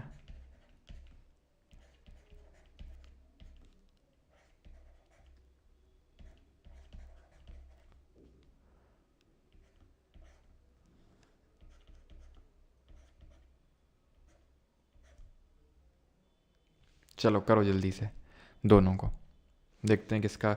तो नंबर, मतलब नंबर लिख के मुझे बताना कि किसका आप आंसर दे रहे हो, ठीक है। 2 ethyl hexane, 2 ethyl butane, 2 ethyl 3 ethyl butane, 2 ethyl butane, 2 ethyl butane pentane, 2 ethyl butane. सबका गलत है, सबका गलत है। ब्यूटेन क्यों कर दिए तुम, क्यों? 1 2 3 4, 2 में इथाइल लगा हुआ है, 2 इथाइल ब्यूटेन हो गया। लेकिन तुमने रूल 2 पे चले गए, रूल 1 को तो तुमने फॉलो ही नहीं किया। रूल 1 क्या बोल रहा था, रूल 1 बोल रहा था सबसे लंबी चेन को पकड़ो पहले, तो रूल 2 में बाद में आना है। रूल 2 तुम पहले ही फॉलो कर दिए, 1 2 3 4 5, ये तो लंबी चेन मिल गई मुझे, तो मैं क्यों सीधा जाऊंगा? क्या किसी ने ये कहा है क्या कि भाई सीधे सीधे ही चलना है? मैंने तो ये बोला था सबसे लंबी चेन पकड़नी है, तो लंबी चेन तो ऊपर जाने से मिल रही है, ऐसे मिल रही है, सिंपल। तो ये पहली बात, तो 5 कार्बन का पेंट होगा, ठीक है, और पेंटेन होगा क्यों? क्योंकि 5 कार्बन है, लेकिन 3 पे मिथाइल जुड़ा हुआ है, 3 पे मिथाइल। अब तुम ये लोगोगे सर मतलब यहाँ से जोड़ेंगे तो 2 पे इथाइल आ जाएगा। भैया रूल 2 पे तो बाद में जाएंगे ना, पहले तो हम पहला रूल फॉलो करेंगे, लंबी चेन पकड़ेंगे, बाद में देखेंगे कि एल्काइल ग्रुप कहाँ पास में पड़ रहा है। पास में और कोई तरीका ही नहीं है, 3 पे ही पड़ेगा वो, तो मैं लिख दूंगा 3 मिथाइल पेंटेन। ना तो वो इथाइल था और ना तो वो ब्यूटेन था, वो था मिथाइल और वो था पेंटेन, ठीक, ये समझिए। अब यहाँ पर कैसे करेंगे, यहाँ से 1 2 से यहाँ से करना शुरू करेंगे, 5 आएगा 5 पे, तो ये क्या लिखूंगा मैं, इसको मैं लिखूंगा क्या, 3 मिथाइल पेंटाइन, 3 मिथाइल पेंटाइन। अगर 2 पे कहीं लगा होता तो मैं 3 मिथाइल पेंट 2 आइन लिख देता, 2 आइन 3 आइन जहां पे लगा होता। तो समझ में आई बात कि नहीं आई? ऊपर वाले में क्यों, पहले वाले में समझ में आ गया? अभी ये किस तरह से नेमिंग करते हैं? कुछ और करना चाहोगे या आगे बढ़ें? ये काफ़ी खेलने में मज़ा तो आ रहा होगा, है ना? स्कूल में भी मज़ा आता होगा ये खेल खेलने में, लेकिन अब ज़्यादा मज़े नहीं लेंगे और आगे बढ़ेंगे, है ना? आप खुद से अगर चाहें तो आपके घर में छोटा भाई बहन हो तो उसका में ये तो प्रैक्टिस कर सकते हैं, फिर सर्च करके आपको अगर प्रैक्टिस करना है तो कर सकते हैं। बहुत ज़्यादा इस पर फोकस करने की भी ज़रूरत नहीं कि मज़ा आ रहा है सर और दीजिए, ये उतना ज़्यादा भी नहीं पूछता है। ठीक है, चलो नाउ क्लियर।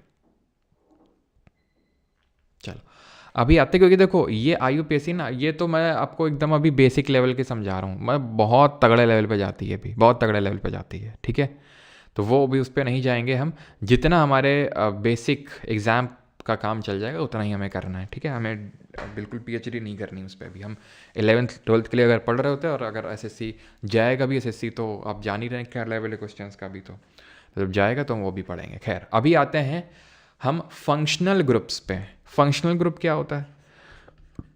तो फंक्शनल ग्रुप जैसे अभी एल्काइल ग्रुप अटैच कर रहे थे, जैसे अभी एल्काइल ग्रुप नहीं अटैच कर रहे थे, तो वैसे उसकी जगह का कुछ और अटैच कर दें ऐसा कुछ, तो उसको फंक्शनल ग्रुप बोलते हैं, जिसकी वजह से उस हाइड्रोकार्बन की जो प्रॉपर्टी है, जो केमिकल प्रॉपर्टी है, वो चेंज हो जाएगी। OH लगा दोगे एल्कोहल बन जाएगा, मजे ही मजे।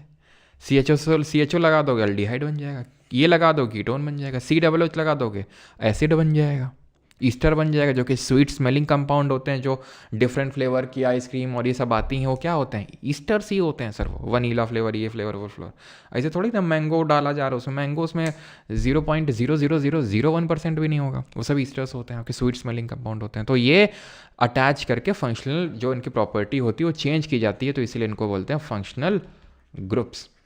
ठीक है, अब इनकी वजह से नामकरण कैसे बदलता है, जैसे ये देख लो। तो इनकी वजह से कि 1-2 कार्बन है तो मैंने लिखा एथ। अब मैंने किया क्या, मैंने एक्चुअल में क्या किया, एक हाइड्रोजन को हटा के मैंने OH जोड़ दिया। अगर वो हाइड्रोजन ही रहता, OH ना होता, तो क्या होता? ये एथेन होता, यही होता ना। तो अब मैं क्या कर दूंगा, एथेन ई हटा दूंगा बस, और उसकी जगह ऑल अटैच कर दूंगा। इसके लिए यूज करते हैं वर्ड ऑल। ठीक, इसके लिए वर्ड यूज करते हैं ऑल, इसके लिए यूज करते हैं अल। जैसे कि ये है आपका 1-2 कार्बन है, इथेन होता, लेकिन मैं क्या करूंगा, ई हटा के अल यूज कर दूंगा, एथेनल।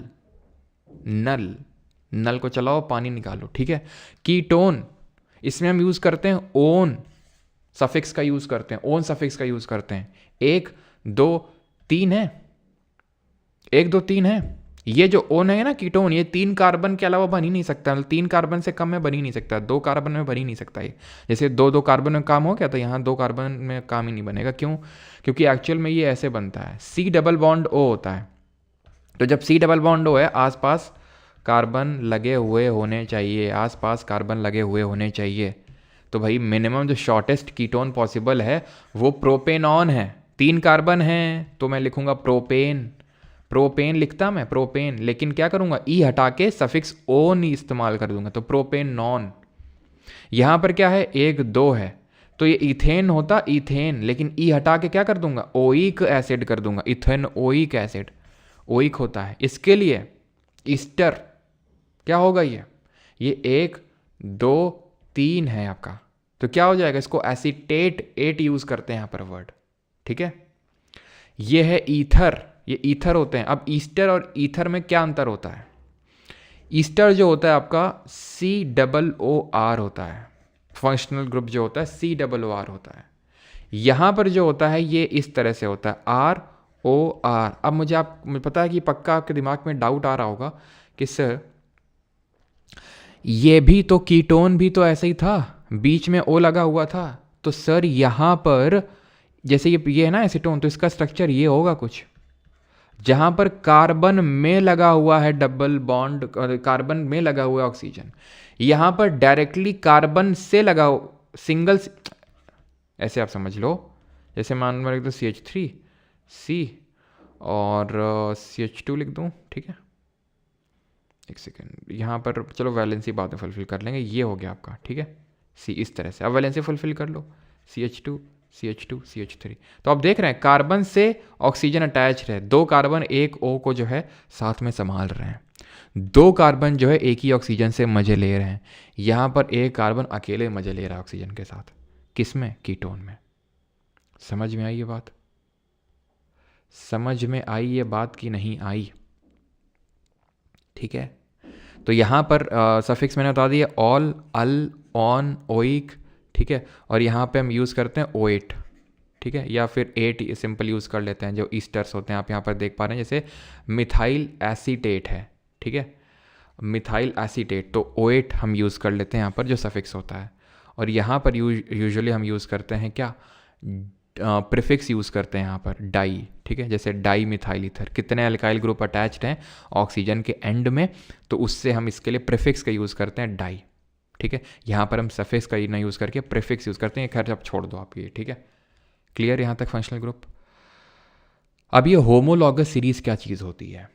होमोलॉगस सीरीज़ वो सीरीज़ होती है जो सिर्फ CH2 से डिफ़र करती है, ठीक है। लंबा चौड़ा से लिखा हुआ दिमाग तुम्हारा भेजा गर्म हो रहा होगा कि होमोलॉग क्या CH2 से डिफ़र करती है। भेजा गर्म ना करो, नहीं 1 घंटा में ठंडा कर देंगे। देखो गर्म करने की ज़रूरत नहीं, पानी पियो आराम से, ठंडा करो। देखो होता क्या CH2 का मतलब, जैसे ये है CH3 और ये CH3 है, इसका बड़ा भाई, इसका बड़ा भाई कौन होगा?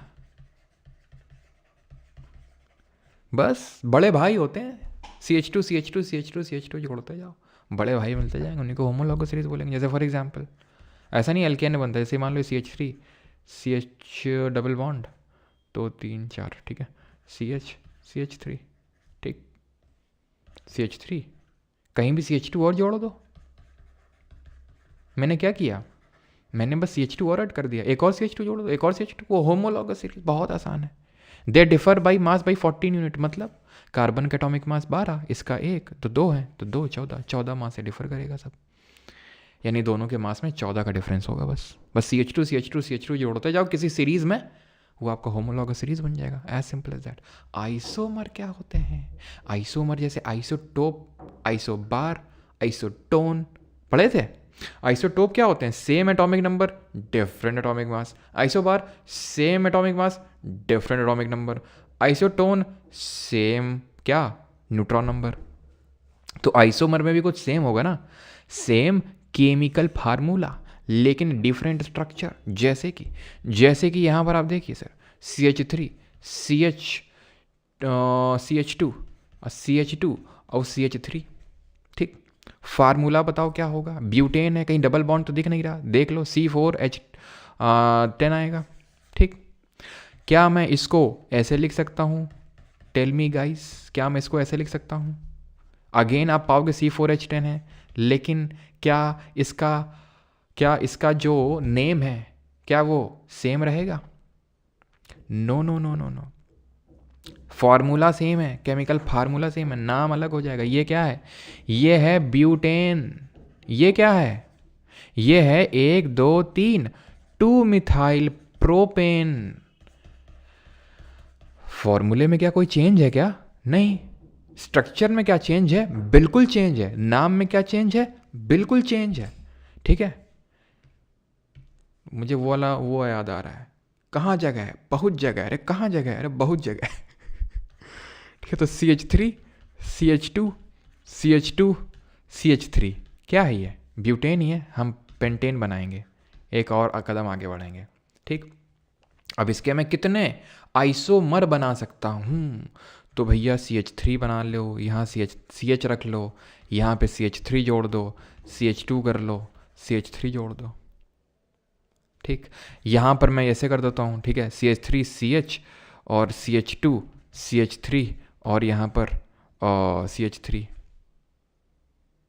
समझ रहे हैं आप? ये 2 मिथाइल, 1 2 3 4, 1 2 3 4, 2 पे मिथाइल आ जाएगा, 1 2 3 4, ये तो सेम है, खैर ठीक है, ये सेम है। इसको मैं एक और इस तरह से बना सकता हूँ, रुकिएगा। इसका ऐसे बनेगा आइसोमर, चल जाओ भाई। CH3 C CH3 CH3 CH3 है तो अभी भी 5 कार्बन, लेकिन ये क्या है 1 2 3 2, डाई मिथाइल, दो पे ही दो मिथाइल अटैच्ड हैं, तो 2, डाई मिथाइल प्रोपेन। ये क्या है 1 2 3 4 2 मिथाइल ब्यूटेन, है तो अभी भी वही फॉर्मूला। ये क्या है ये है पेंटेन। कितने आइसोमर हो गए 3। क्या और भी बन सकता है सर? पता नहीं, देखना पड़ेगा। नहीं बनेगा। कैसे पता आपको? हमें पता है, हमें पता है। क्यों पता है? क्योंकि हमें पता है वो जो पता होना चाहिए। क्या पता है? हमें फॉर्मूला पता है। कौन सा फॉर्मूला बता दें? बताओ। किसी भी मतलब इतना भी नहीं, लेकिन हाँ, आपसे अगर कभी भी उसने पूछ लिया कि इसके बताओ कितने आइसोमर बनेंगे, तो तुम बता पाओगे कि हाँ इतने आइसोमर बनेंगे। उसके लिए एक मैं तुम्हें टिरिक बता रहा हूँ। क्या बता दूँ वो टिरिक? क्या टिरिक है वो? तो वो टिरिक है, तुम इस फार्मूले का यूज़ करना। ये फार्मूला ये बोलता है 2n-4, ठीक है, +1, 2n-4 +1, ये है हमारी ट्रिक। ये n क्या है? Number of carbon. जैसे मैं आपसे बोलता हूँ ब्यूटेन, तो ब्यूटेन में कितने कार्बन थे? 4। यहाँ रखो 4। गणित तो आती होगी ना। 2, दूसरा कलर का इस्तेमाल करते हैं, रंग बिरंगा होना चाहिए भाई। 2 4 -4 +1, 4 -4 0। अब किसी भी नंबर की पावर 0 क्या होता है? 1 होता है। इतनी तो मैथ्स आती होगी ना। 2 आइसोमर बने, 2 आइसोमर बने थे, 2 आइसोमर बने थे। रुक जाइए, फ़ोन आ रहा है किसी का, 1 सेकेंड।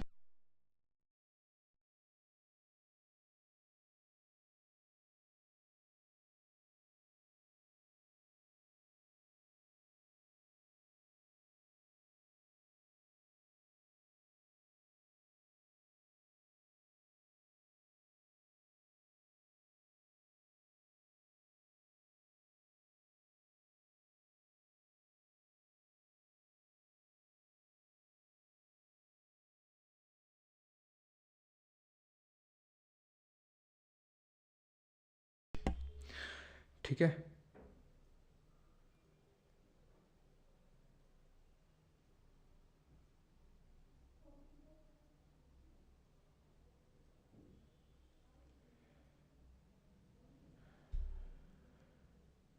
चलो भाई, तो 2 होगा इसका, ठीक है। वहीं अगर हम बात करें पेंटेन की, तो पेंटेन में हमने कितना देखा था? 3 आइसोमर बने थे। देखते हैं बनते हैं कि नहीं। रखते हैं यहाँ पर 2, ठीक है, 2 5 -4 +1 कितना आएगा? 2 की पावर 1 +1, दैट मीन्स 3, है कि नहीं? 3 हमारे आइसोमर्स हैं। अब इसी तरह अगर मुझे हेक्सेन के निकालना हो, जरा बताइए हेक्सेन में कितने नंबर ऑफ आइसोमर बनेंगे? Number of isomer in hexane कितने बनेंगे? हेप्टेन, या तो यार मेरे को, मैं एक एक्स्ट्रा यहाँ पर स्लाइड ऐड कर लेता हूँ कि, ठीक है, तो यहाँ पर हम लोग लिख लेते हैं थोड़ा सा ढंग से कि हेक्सेन में कितने बनेंगे, हेप्टेन में कितने बनेंगे, ऑक्टेन में कितने बनेंगे, नॉनेन में कितने बनेंगे, ठीक है।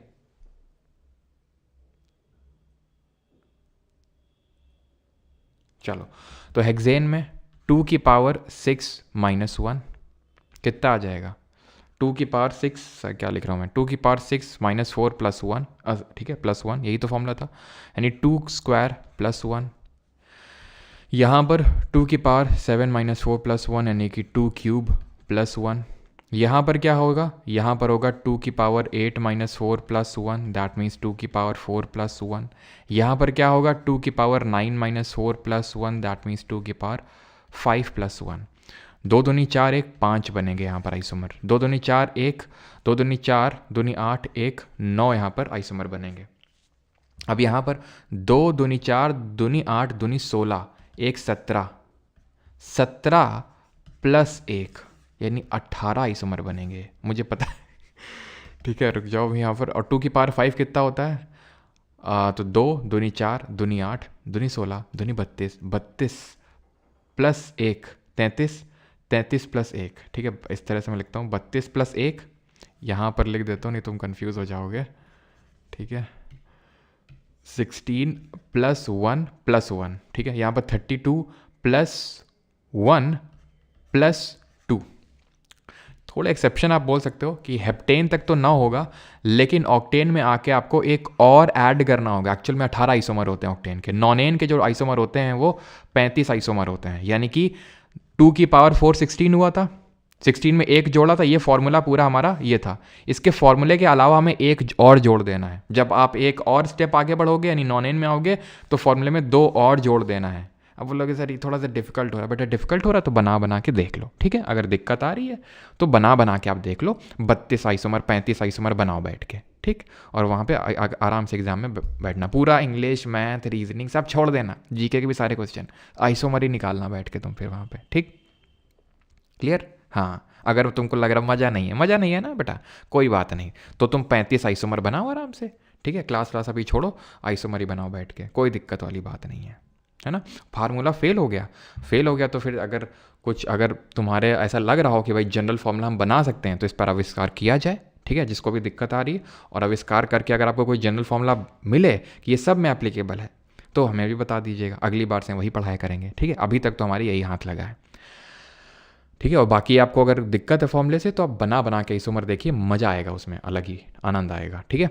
और जो लोग पूछ रहे हैं कि सर प्रोपेन में कितने आइसोमर बनेंगे, बेटा प्रोपेन में ये फॉर्मूला फेल नहीं होता, प्रोपेन में आइसोमर ही नहीं बनेंगे, ये सीरीज स्टार्ट ही होती है ब्यूटेन से। अब तुम ये मत कर देना कि ये आपका जैसे CH3 CH2 और CH3 है तो सर इसका आइसोमर ये बन जाएगा कि हम इसमें CH3 और CH, हाँ, और ऐसे कर देंगे। बेटा बहुत मार खाओगे तुम, ठीक है। ऐसे नहीं हम चले जाएंगे, ठीक है। ब्यूटेन से ही आइसोमेरिज्म स्टार्ट होती है, प्रोपेन और इन सब में, इथेन में नहीं बनती है, ठीक है। मतलब 3 कार्बन और 2 कार्बन में नहीं बनती है, 4 कार्बन चाहिए उसके लिए। अब आते हैं, अब ऑर्गेनिक कंपाउंड को फिर हम 2 पार्ट में डिवाइड कर रहे हैं। एक्चुअल में अभी जो हम देख रहे थे वो एलिफैटिक थे, जिनको ए साइक्लिक बोल रहे थे। कोई साइकिल बन रही थी क्या, एटलस की साइकिल, या फिर किसी कोई साइकिल नहीं बन रही थी अभी यहाँ पर।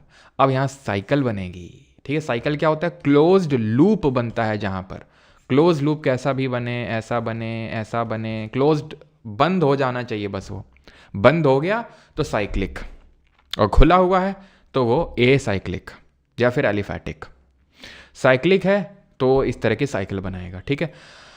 अब होता क्या ना, ये जो CnH2n+2, CnH2n, CnH2n-2, ये जो फॉर्मूले होते हैं एलिफैटिक के लिए एप्लीकेबल थे, बस उसी तक याद रखना उसको। साइक्लिकल में ये फेल हो जाता है। एक्चुअल में साइक्लिकल वाले में, साइक्लिक में अगर जैसे मान लो ये है मेरा साइकिल बन रही है CH2 और CH2, ठीक है। तो ये आपका पता है क्या है, प्रोपेन है, क्योंकि यहाँ पर आपके 3 है और एक सिंगल बॉन्ड है यहाँ पर। अब क्योंकि साइकिल है तो इसको बोल देंगे साइक्लोप्रोपेन। लेकिन आप बोलोगे सर ये एल्केन है, एल्केन का फॉर्मूला तो CnH2n+2 होता है, तो 3 इसमें कार्बन है, तो इसके हिसाब से तो 3 दूनी 6 2 8 होने चाहिए, लेकिन इसमें तो 6 हाइड्रोजन है। बिल्कुल, क्योंकि जब साइकिल आती है तो फॉर्मूला एल्केन, एल्कीन और एल्काइन का चेंज हो जाता है। एल्केन, एल्कीन और एल्काइन का जो फार्मूला है वो चेंज हो जाता है। यहाँ पर आ जाता है CnH2n, यहाँ आ जाता है CnH2n-2, यहाँ आ जाता है CnH2n-4। ये साइक्लिकल वाले में फॉर्मूला आ जाता है। अब अगर इसी साइकिल में अगर डबल बॉन्ड होते हैं तो वो एरोमेटिक बन जाता है। एरोमेटिक क्या होता है, ठीक है, लेकिन उसको पढ़ाने से पहले आपको बताता हूं कि ये हीट्रोसाइक्लिक क्या होता है। हीट्रोसाइक्लिक वो होता है जब कार्बन की साइकिल में कोई और आके घुस जाए, कोई और एलिमेंट आके घुस जाए कार्बन की साइकिल में, तो उसको हम बोलते हैं हीट्रोसाइक्लिक कंपाउंड। समझ आया आपको? तो हीट्रोसाइक्लिक कुछ इंपॉर्टेंट है, जैसे कि अगर 4 कार्बन की इस तरह से साइकिल हो तो उसमें ऑक्सीजन घुस जाए, फ्यूरेन, ये थायोफिन, ये पाइरोल, ये पिरिडीन, ये पिरिमिडीन, ठीक है, पिरिमिडीन, ये इमाडोजोल और ये ऑक्साडाइजोल, ठीक है। आप यहाँ तक याद कर लो, इतना ही काफ़ी है आपके लिए, ठीक है। ये पाइराजोल भी थोड़ा सा ध्यान रख लेना बस, ठीक है। क्यूनोलिन भी कभी कभी पूछ लेता है, ठीक है। तो ये जो पहला वाला है ना, पहला वाला जो ये आपका डब्बा मैं बना रहा हूँ ग्रीन से, पहली वाली जो पूरी लाइन है, ये आपको सारे हीट्रोसाइक्लिक अच्छे से याद होना चाहिए। डायरेक्टली वो बना देता है स्ट्रक्चर और पूछ लेता है पहचानो इनमें से कौन क्या है। तो ऑक्सीजन लगा है तो फ्यूरेन, सल्फर लगा है तो थायोफिन, NH नाइट्रोजन लगा है तो पाइरोल। नाइट्रोजन अगर 6 कार्बन की ये साइकिल में लगा हुआ है, मतलब सॉरी 5 कार्बन, यहाँ तो 5 कार्बन होंगे ना, मतलब 6 कार्बन होते अगर नाइट्रोजन ना होता तो, यहाँ पर 5 कार्बन होते अगर नाइट्रोजन ना होता तो, ठीक है। तो अगर ये 5 वाली पूरी साइकिल है तो नाइट्रोजन लगा है तो पाइरोल, और अगर 6 वाली पूरी साइकिल है तो पिरिडीन, और अगर 2 नाइट्रोजन लगे तो पिरिमिडीन। ये चीज़ आप ध्यान में रखेंगे। कुछ और होते हैं, ये ध्यान रखना। जैसे फॉर एग्जांपल ये मैंने ड्रॉ कर दिया, ये आपने पढ़ा होगा, हो सकता है कभी देखा हो आपने, ठीक है। ये एक बेंजीनॉइड कंपाउंड है। बेंजीनॉइड क्या होता है? तो सर एक्चुअल में होता क्या है ना कि ये अगर साइकिल में डबल बॉन्ड अगर हम घुसेड़ दें तो वो एरोमेटिक बन जाते हैं। एरोमेटिक का मतलब होता है उनमें अरोमा देखने को मिलता है, यानी कि वो स्वीट, मतलब उसमें कोई ना कोई स्मेल आती है, ठीक है, स्वीट स्मेल ही होती है यूजुअली। तो एरोमेटिक कंपाउंड वो होते हैं जो जिनमें कि 4n+2 पाई इलेक्ट्रॉन्स होते हैं। ये पाई इलेक्ट्रॉन्स क्या चीज़ होते हैं? तो अभी जब हम पढ़ रहे थे single bond, double bond, triple bond, तो एक्चुअल में जो सिंगल बॉन्ड होता है वो एक सिग्मा बॉन्ड से बना होता है। ये जो डबल बॉन्ड होता है उसमें एक सिग्मा और एक पाई बॉन्ड होता है। जब ट्रिपल बॉन्ड होता है तो उसमें एक सिग्मा और 2 पाई बॉन्ड होते हैं। तो अगर इसमें किसी एरोमेटिक, किसी एक साइक्लिकल कंपाउंड में इतने नंबर ऑफ पाई इलेक्ट्रॉन्स हैं, 4n+2 n number of carbon, तो उसको बोलते हैं एरोमेटिक। ऐसा एरिक हकल जी ने बोला था। ये रूल ध्यान रखना, एरिक हकल्स रूल। उन्होंने बोला था कि अगर इतने नंबर ऑफ पाई इलेक्ट्रॉन्स होंगे तो एरोमेटिक कंपाउंड होगा। जैसे बेंजीन हमारा सबसे सिंपल एरोमेटिक यहाँ पर अगर हम देखें तो कंपाउंड है, ठीक है। अब इसी में अगर हम कुछ और लगा दें इधर उधर से, इधर उधर, जैसे मैंने CH3 लगाया तो इसका कॉमन नेम हो जाएगा टॉलिन। तो ये क्या है? एक बेंजीनॉइड एरोमेटिक कंपाउंड है, क्योंकि ये बेंजीन रिंग एक उसमें देखने को मिल रही है, तो बेंजीनॉइड एरोमेटिक कंपाउंड हो जाएगा। और इसमें CH3 अटैच है, एक मिथाइल ग्रुप, तो दैट इज टॉल्वीन, ठीक है। ये क्या है? आपकी टॉलीन है, जो आपको यहां पर दिख रहा है। क्लियर यहां तक सभी को? हीट्रोसाइक्लिक, साइक्लिकल वाला सब कुछ समझ में आया? जितना समझना था उतना ही मैं बता रहा हूं, नहीं तो पढ़ाने को बहुत सारी चीजें हैं यहां पर। बाउंस हो रहा है 8 से बटा अंशुमन, तो हम उसके रिगार्डिंग कुछ नहीं कर सकते हैं, ठीक है। अभी तो ये आप समझ लो कि मैं बहुत ज़्यादा डेप्थ में भी नहीं घुसा हूँ, जितना नीडेड है उतना ही बता रहा हूँ आपको, ठीक है। यस, अब यहाँ पर जो है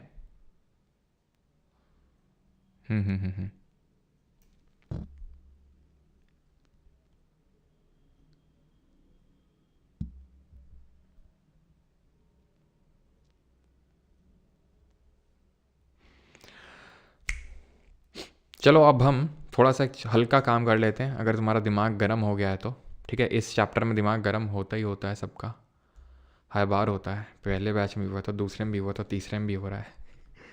यही रीति का रिवाज है, विधि का विधान है। खैर, तो यहाँ पर मैं आपको पहले चलो नंबर ऑफ बॉन्ड गिनने को देता हूँ। जल्दी से बताओ कि इसमें बताओ जल्दी से कितने नंबर ऑफ कोवेलेंट बॉन्ड है। जल्दी से बताओ सभी लोग गिन के, इसमें कितने कोवेलेंट बॉन्ड है।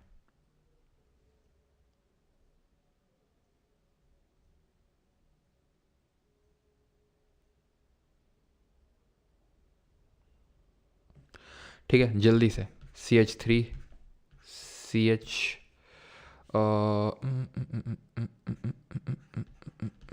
नंबर ऑफ कोवेलेंट बॉन्ड बताने हैं जल्दी से, गिन गिन के। ये क्या है? बॉन्ड लाइन स्ट्रक्चर है ये, ठीक है। इसमें बताओ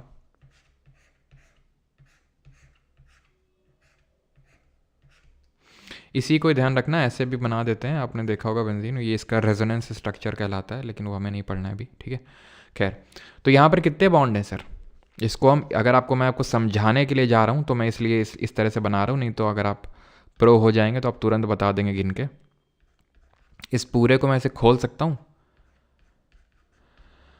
पूरा मैंने खोल दिया इसको, ठीक है, पूरा मैंने खोल दिया इसको। अब बताओ गिन के कितने हैं।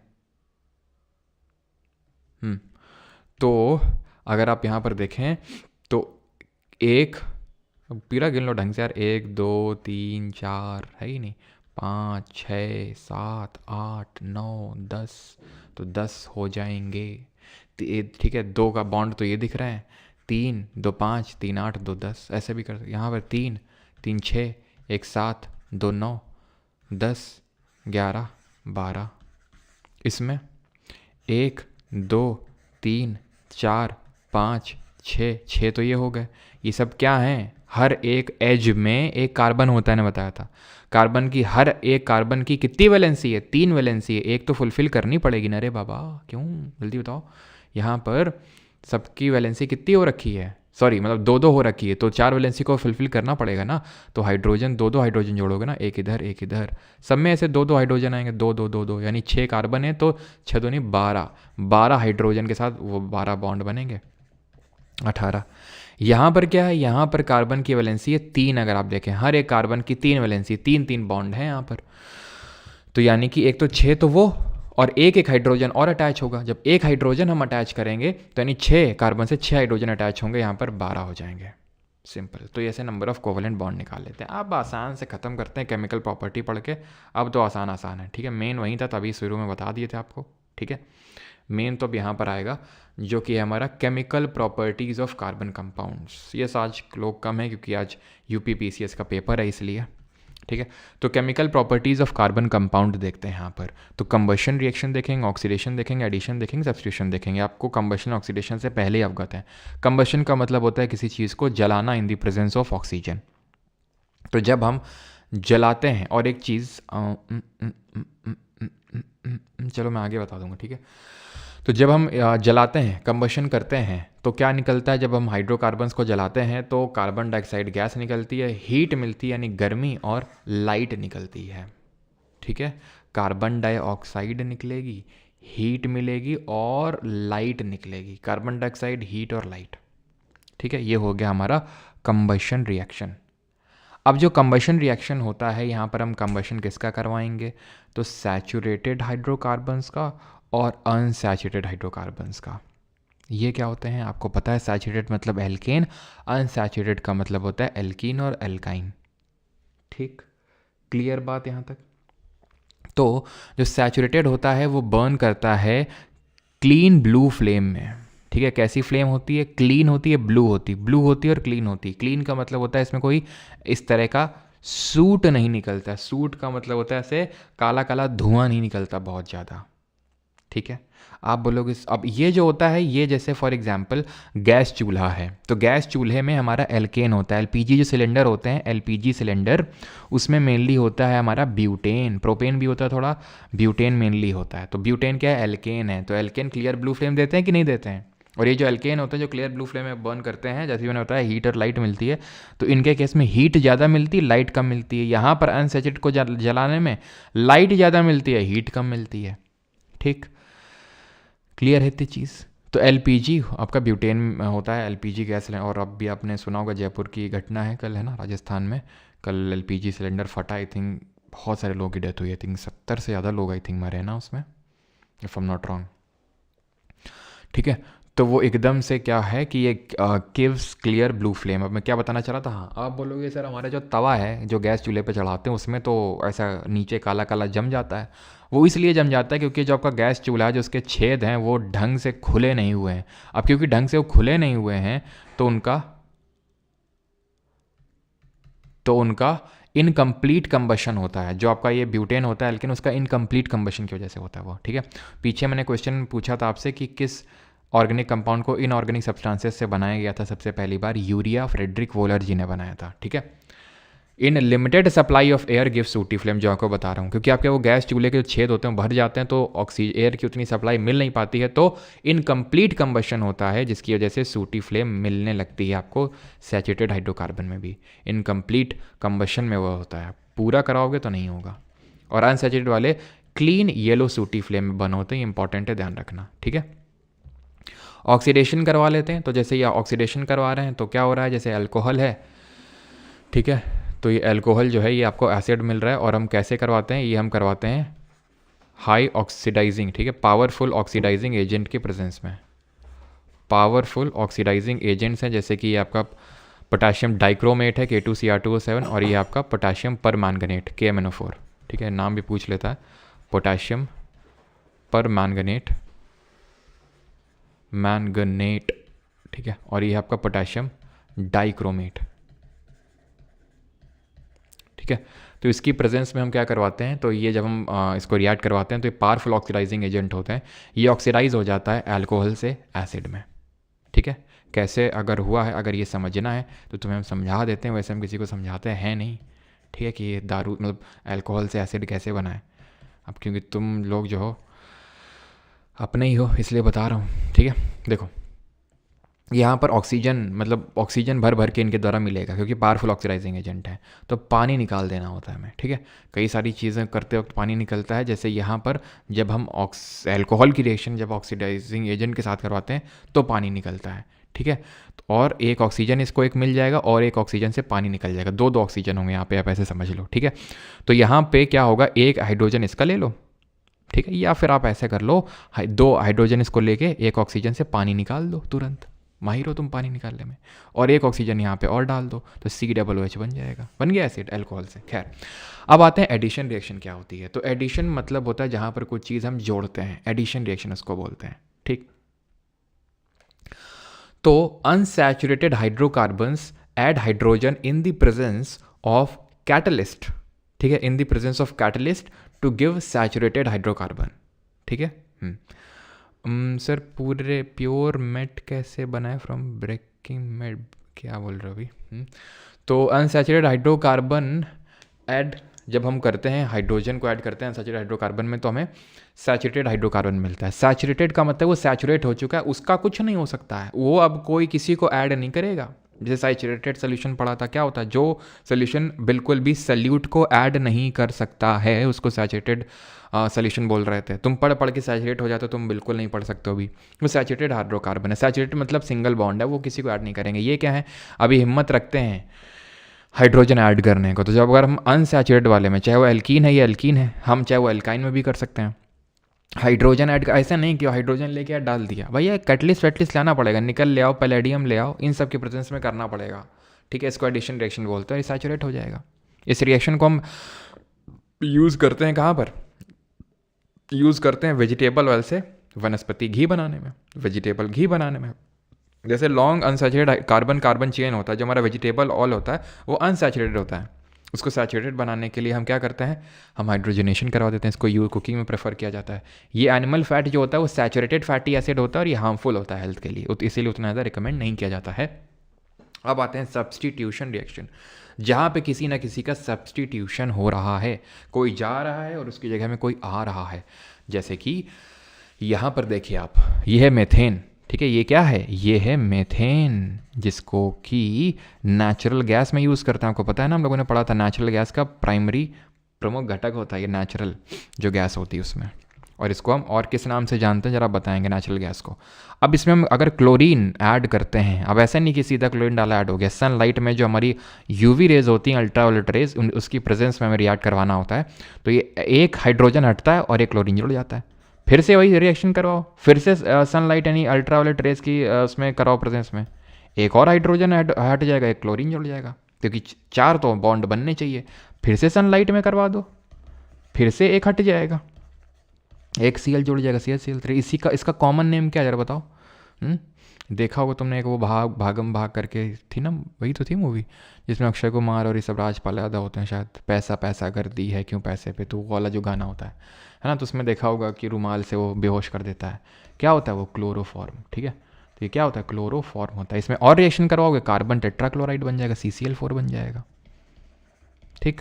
तो ये रिएक्शन बस यहीं पे ख़त्म हो जाएगी कि आप किसको सब्स्टिट्यूट करोगे, ठीक है। हाइड्रोजन तो सारे चले गए, तो ये क्या हो गई, ये सब्स्टिट्यूशन रिएक्शन हो गई।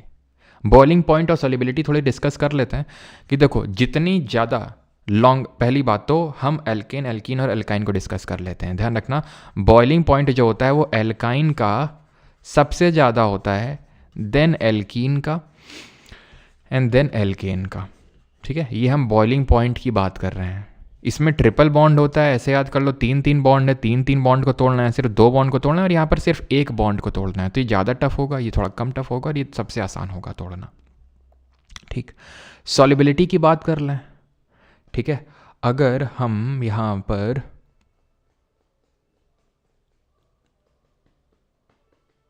ठीक है, अगर यहाँ पर हम सॉल्युबिलिटी की बात कर लें और बॉइलिंग पॉइंट में अगर हम बात करें यहाँ पर, तो बॉइलिंग पॉइंट में फॉर एग्जांपल, जैसे मैं एग्जांपल दे दूँ, जैसे ये आपका CH3 हो गया, आपका क्या है, इथेन है, ठीक। अगर मैं वो लिख दूँ CH3 CH2 CH3, मैं लिख दूँ CH3 CH2 CH2 CH3। यानी मैं क्या कर रहा हूँ, मैं चेन को लंबी करता जा रहा हूँ। जैसे जैसे चेन लंबी होगी वैसे वैसे उसका बॉइलिंग पॉइंट भी बढ़ता जाएगा और उसकी सॉल्युबिलिटी लेकिन कम होती जाएगी। ये बॉइलिंग पॉइंट का ऑर्डर होगा, बॉइलिंग पॉइंट का। लेकिन सॉल्युबिलिटी का, ये मैं इसको C2H6 लिख दूँ, इसको C3H8 और इसको C4H10, ठीक है। सॉल्युबिलिटी का ये ऑर्डर होगा, जितनी लंबी चेन करेंगे उतना कम सॉल्युबिलिटी होता जाएगा, ठीक है। तो बॉइलिंग पॉइंट और सॉल्युबिलिटी और ये सब आप समझ गए। अब आते हैं इंपॉर्टेंट कार्बन कंपाउंड पढ़ लेते हैं, यानी कि चैप्टर हमारा ख़त्म हो गया वैसे तो। अब हम जैसे कि मेथनॉल, एथेनॉल, क्योंकि तुम्हारा इनमें इंटरेस्ट होगा, हैं, तुम्हारा इनमें इंटरेस्ट होगा ना, अल्कोहल के बारे में पढ़ते हैं। किसी के मुँह पानी वानी तो नहीं आ रहा है भाई, इतना तो कोई यहाँ पर है ना उच्च दर्जे का कोई तो नहीं है कि भाई एथेनॉल मेथनॉल सुनते ही मुंह में पानी आ रहा हो किसी के, हैं। तो एथेनॉल हो गया, मेथनॉल हो गया, और डिफरेंट टाइप के अल्कोहल, समझ रहे हो बेटा, डिफरेंट टाइप के अल्कोहल पढ़ेंगे अभी हम। ठीक है, तो मेथनॉल पे आते हैं अभी। तो मेथनॉल को जो है हम बोलते हैं क्या, वुड स्पिरिट के नाम से जानते हैं, बिकॉज सबसे पहले वुड से बनाया गया था इसको, ठीक है। बेटा सिंह सोनू रुक जाओ, तुम्हें आखिरी वार्निंग है, ठीक है। और अगर तुम नहीं रुके तो हमेशा हमेशा के लिए तुमसे हमें अलविदा कहना पड़ेगा। अपर्णा योर ग्रॉजियस, बेटा बहुत मार खाओगे आरुष।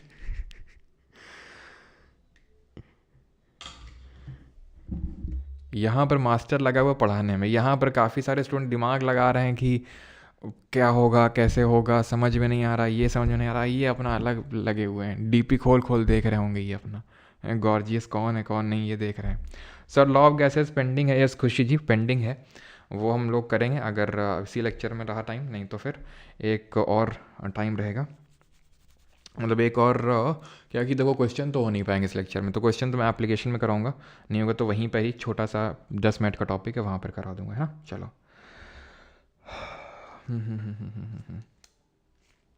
गैसियस लॉ भी पढ़ेंगे अभी, है ना।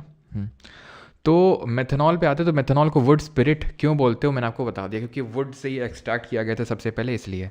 Intake of methanol is very small quantities can cause death. Yes, क्यों डेथ हो जाती है, because methanol oxidise to methanol in liver and coagulates protoplasm. देखो ऐसा नहीं कि मेथनॉल, अब होता क्या है कि जो एथेनॉल जो पी जाती है, जो अल्कोहल होता है, पहली बात तो सर वो प्योर एथेनॉल वो भी नहीं होती है, जो पी जाती है वो एथेनॉल होती है, लेकिन वो भी अल्कोहलिक ड्रिंक में एक्टिव इंग्रेडिएंट होता है, एक इंग्रेडिएंट होता है, ऐसा मत समझना कि प्योर एथेनॉल होती है। प्योर एथेनॉल भी अगर पी लोगे ना तो भी मतलब लीथल है वो, प्योर एकदम प्योर अगर पियोगे तो एक्चुअल में वो एक लिकर होती है, जिसको आप अल्कोहल बोल देते हैं, वो लिकर होती है, और उस लिकर में अल्कोहल होता है, मतलब एथेनॉल होता है। अब कितना पर डिग्री अल्कोहल है वो डिटरमाइन करेगा कि वो रम है, विस्की है, बियर है, स्पिरिट है। क्यों, जैसे विस्की में भी रेड वाइन में भी रेड वाइन है, खैर ज़्यादा डीप हो रहा है, छोड़ देते हैं, है ना, थोड़ा भावुक हो जाता हूँ मैं इन चीज़ों में, तो खैर ज़्यादा भावुक नहीं होते हैं। होता क्या है कि एथेनॉल को भी पीने में आप सुनते होंगे कि भाई अगर अल्कोहल पे पियोगे तो ज़्यादा लिवर ख़राब हो जाएगा ना, होता है बिल्कुल, लेकिन फिर भी लोग मानते नहीं और ना मानेंगे। यही रीति का रिवाज या विधि का विधान है, चाहे जितना लोगों को समझा लो, पीना है तो पीना है। इक्का दुक्का लोग भले छोड़ते हैं, लेकिन ज़्यादा लोग कोई मतलब नहीं, क्योंकि छोड़ नहीं पाते हैं, बहुत बहुत ज़्यादा वो होता है, मतलब एडिक्टिव टाइप होता है, ठीक है। ठीक है, तो बहुत ज़्यादा एडिक्टिव होता है, मतलब लोग छोड़ नहीं पाते हैं। बट एक्चुअल में मेरे घर में ही अगर मैं बात करूं, वैसे तो जैसे हमारे घर में जैसे फादर ने कभी आज तक नहीं ड्रिंक किया था, और मेरे अंकल जो है वो कभी कभी ड्रिंक करते थे, और पापा इस बात से काफ़ी नाराज़ रहते थे उनसे, मतलब बोलते तक नहीं थे पापा उनसे, ठीक है। एंड जिस दिन पापा की डेथ हुई थी उस दिन के बाद से, ठीक है, इट हैड बीन 1.5 ईयर, चाचा ने मतलब आज तक, ठीक है, ड्रिंक नहीं किया। मतलब तब मानते नहीं थे चाचा, ठीक है, और रेगुलर फ्रीक्वेंट थे, लेकिन अभी जो है तब से एकदम ही बिल्कुल उन्होंने मतलब not even a single day, मतलब पूरा ट्रांसफॉर्म हो गए, ठीक है। क्योंकि एक्चुअल में वो होता है भाई भाई का प्यार, ठीक है। कि मतलब पापा जब बोलते थे तो नहीं माने, लेकिन जब पापा की डेथ हुई तो उसके बाद से तब से चाचा ने एक बार भी कंज्यूम नहीं किया। लेकिन you would be surprise to know कि हर 3 में से एक बंदा, दैट मीन्स 33% ऑफ वर्ल्ड की टोटल पॉपुलेशन ड्रिंकर है। Yes, 33%, it is a large number. 3 out of one मतलब 1/3% is a drinker, regular drinker की बात हो रही है, मतलब रेगुलर है, जो कभी कभी ओकेजनल ड्रिंकर तो वो तो और बड़ा नंबर निकल के आएगा। एंड इट इज़ अ रफली $1.7 ट्रिलियन का मार्केट है ये। $1.7 ट्रिलियन, इतनी तो इकोनॉमीज़ भी नहीं है बहुत सारी, ठीक है। तो होता क्या है कि नॉर्मली ये एथनॉल जो होता है, जैसे ही आपने पहली बार भी आपने ड्रिंक किया, आपका लिवर तुरंत सबसे पहले इम्पैक्ट करता है, क्योंकि जो एथनॉल है वो आपके लिवर में एसिटाल्डिहाइड में बनता है, देन वो फर्दर इस तरह से प्रोसेस होता है कि वो आपके लिवर को डैमेज करने लगता है। मेथनॉल के साथ क्या है कि मेथनॉल लेते ही वो आपका मेथनॉल एसिटाल्डिहाइड में ना बन के मेथेनल में ऑक्सीडाइज होता है। मेथनॉल नहीं है ये, ठीक है। Methanol will oxidise to methanal, H2O निकल जाएगा, और मेथेनल जिसको कि हम क्या बोल सकते हैं, मेथेनल ही बोलते हैं, ठीक है। या फिर इसको हम बोल सकते हैं फॉर्मल्डिहाइड, ठीक है, इसको हम फॉर्मल्डिहाइड भी बोलते हैं। तो इसमें ऑक्सीडाइज हो जाता है और ये बहुत घातक होता है। और ये जो फॉर्मल्डिहाइड है ये माइटोकॉन्ड्रिया में जाके फॉर्मिक एसिड बन जाता है। ये वही एसिड है, अगर आपको याद आ रहा हो, जो स्टिंग ऑफ बी में देखने को मिलता है, जो चींटी के डंक में देखने को मिलता है, तो ये इसमें कन्वर्ट हो जाता है, ठीक है। यस इनफ है। कुछ लोग यार, 2-3 लोग इतने वो हैं कि बार बार वही सेम कमेंट करते रहते हैं, ठीक है। बाकी लोग के कमेंट दिख ही नहीं पाते। I am student of 2.0, please tell. आपने अपना नंबर कौन से लेक्चर में शेयर करा, तो मुझे आपसे बात करना है। नंबर वो शेयर नहीं कर सकता मैं, ठीक है।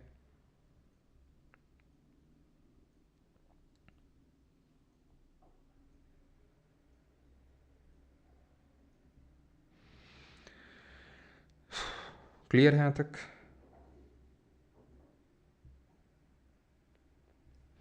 Is polity enough for state PCSC? Yes Chandan ji, बाकी जितना भी सिर्फ पॉलिटी नहीं, ज्योग्राफी, हिस्ट्री, साइंस जितना भी कर रहे हैं आप अपने किसी भी स्टेट का भी, आज PCS का एग्ज़ाम ही है, ठीक है, यूपी PCS का, ठीक है। अभी तो मुझे पता नहीं ना क्या आया क्या नहीं है, अभी एग्ज़ाम होने दीजिए, पेपर आने दीजिए, मैं शेयर करूँगा, आप खुद ही देख लीजिएगा जो आपने अभी तक पढ़ा है, चाहे पॉलिटी हो, चाहे ज्योग्राफी पढ़ी हो, चाहे आपने बायो पढ़ी हो, चाहे अभी आपने केमिस्ट्री पढ़ी हो, आज ही खत्म हो रही केमिस्ट्री, आप देख लीजिएगा आप कितना कर पा रहे हैं, कितना नहीं कर पा रहे हैं। सब चीज़ें आपके सामने। कोई अभी उड़ीसा PCS का हुआ था, कुछ उड़ीसा PCS और कुछ स्टेट के तो PCS बहुत ही मतलब ऐसे मतलब लो लेवल के होते हैं जो हम लोगों ने पढ़ा है उसके हिसाब से, ठीक है। तो ध्यान रखना, मेथनॉल आपका वुड स्पिरिट होता है और इथेनॉल इंग्रेडिएंट मतलब होता है। और ये डीनेचर्ड अल्कोहल क्या होता है, तो डीनेचर्ड अल्कोहल एक्चुअल में होता क्या है कि आपने देखा हो जैसे बिहार में अल्कोहल बैन हो गई थी, है ना, अभी भी है। तो काफ़ी लोग क्या करते हैं, सिरप विरप में भी इसको इस्तेमाल भी करते हैं, सिरप वगैरह में कफ सिरप ही चढ़ा डालते हैं, मतलब कफ सिरप ही पूरी लो चढ़ा रहे हैं 3-4 नशा करने के लिए, आदी हो गए नशे के, ठीक है। तो ठीक है, तो एक्चुअल में क्या होता है कि इस तरह से लोग कंज्यूम ना करने लगे किसी भी अल्कोहल को, ठीक है। तो इसलिए क्या किया जाता है, अल्कोहल की डीनेचरिंग कर दी जाती है, मेथनॉल ऐड करके उसको लीथल बना दिया जाता है, to prevent the misuse of ethanol produce for industrial use. अब इंडस्ट्रियल यूज़ के लिए, अब जैसे एथनॉल को हम यूज़ करते हैं, पता है कहाँ पर, इसको हम यूज़ कर लेते हैं एज अ फ्यूल के तौर पे भी। क्यों? क्योंकि बड़ा अच्छा जलता है ये। आप अगर कभी एथनॉल लो, प्योर एथनॉल, उसको डालो तो एक्चुअल में थोड़ा तुरंत वेपराइज भी हो जाता है, ये वेपराइज हो जाता है, लेकिन तुरंत उसमें तुम अगर माचिस की तीली डालो, आग लगाओगे उसमें, कुछ भी लाइटर वाइटर से भम करके जलेगा, एकदम बहुत भयंकर, एकदम लाइट और हीट प्रोड्यूस करता है। तो इसको हम एज अच्छा फ्यूल के तौर पे भी यूज़ करते हैं। फ्यूल के तौर पे पता चला आया, वर्कर के हाथ लगा, वर्कर ले भैया पीने में लगे हुए हैं, जिसके काम के लिए आया था वो काम हो ही नहीं रहा है, काम भी नहीं हो रहा है, वर्कर की हेल्थ भी ख़राब हो रही है ठीक है। तो क्या कर दी जाती है, डीनेचरिंग कर दी जाती है। उसका एक्चुअल जो काम होता है, मतलब जो नशा वाला जो काम है, एक्चुअल में जो एथनॉल होता है ना, काफ़ी प्लेजेंट स्मेलिंग होता है ये। आपको लगता होगा दारू में पड़ता है बहुत, इसी की वजह से गंध आती होगी, ना ना ना ना, ये काफ़ी प्लेजेंट स्मेलिंग होता है ये। वो मैंने बताया, वो दारू जो अब होती है, ठीक है, शराब, वो लिकर एक्चुअल में है, उसमें एथनॉल तो बस एक कॉम्पोनेंट है उसका बस, ठीक है। तो मेथनॉल से क्या कर दी जाती है, उसका ट्रू नेचर चेंज कर दिया जाता है और डीनेचर्ड अल्कोहल बोला जाता है उसको। एथनॉल की कुछ रिएक्शंस है, जैसे कि सोडियम के साथ अगर हम करवाएंगे तो यहाँ पर सोडियम मेथॉक्साइड मिलेगा, ठीक है। और अगर हम इसका क्या करवा देंगे इसका हम डिहाइड्रेशन, ठीक है, इसका पानी निकाल देंगे, तो पानी निकालते क्या बन जाएगा, ये एल्कीन बन जाएगा। कैसे पानी निकलेगा, CH3 CH2OH है, तो पानी निकाल दो, HOH निकाल दोगे तो यही बनेगा आपका CH2 CH2, ठीक है। यहाँ तक आई थिंक सभी को क्लियर होगा, किसी कोई डाउट होगा नहीं, और अगर अभी है तो पूछ लो, तब तक मैं अपने हाथ गर्म कर लूँ।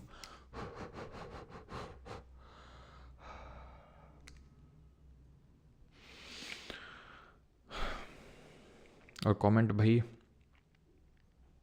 स्पैम मत किया करो, ठीक है। चलो, तो अभी आते हैं डिफरेंट टाइप्स ऑफ अल्कोहल में।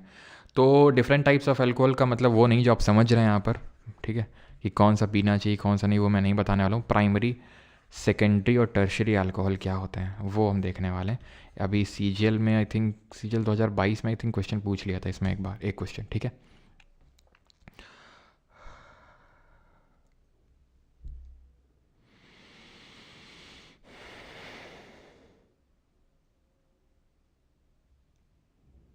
चलो, तो प्राइमरी का आपका अल्कोहल क्या होता है?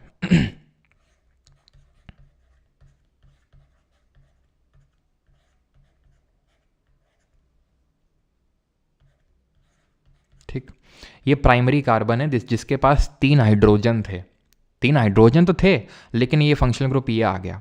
उसमें अगर आपने अटैच कर दिया तो उसको क्या बोलेंगे? उसको बोलेंगे प्राइमरी। ठीक,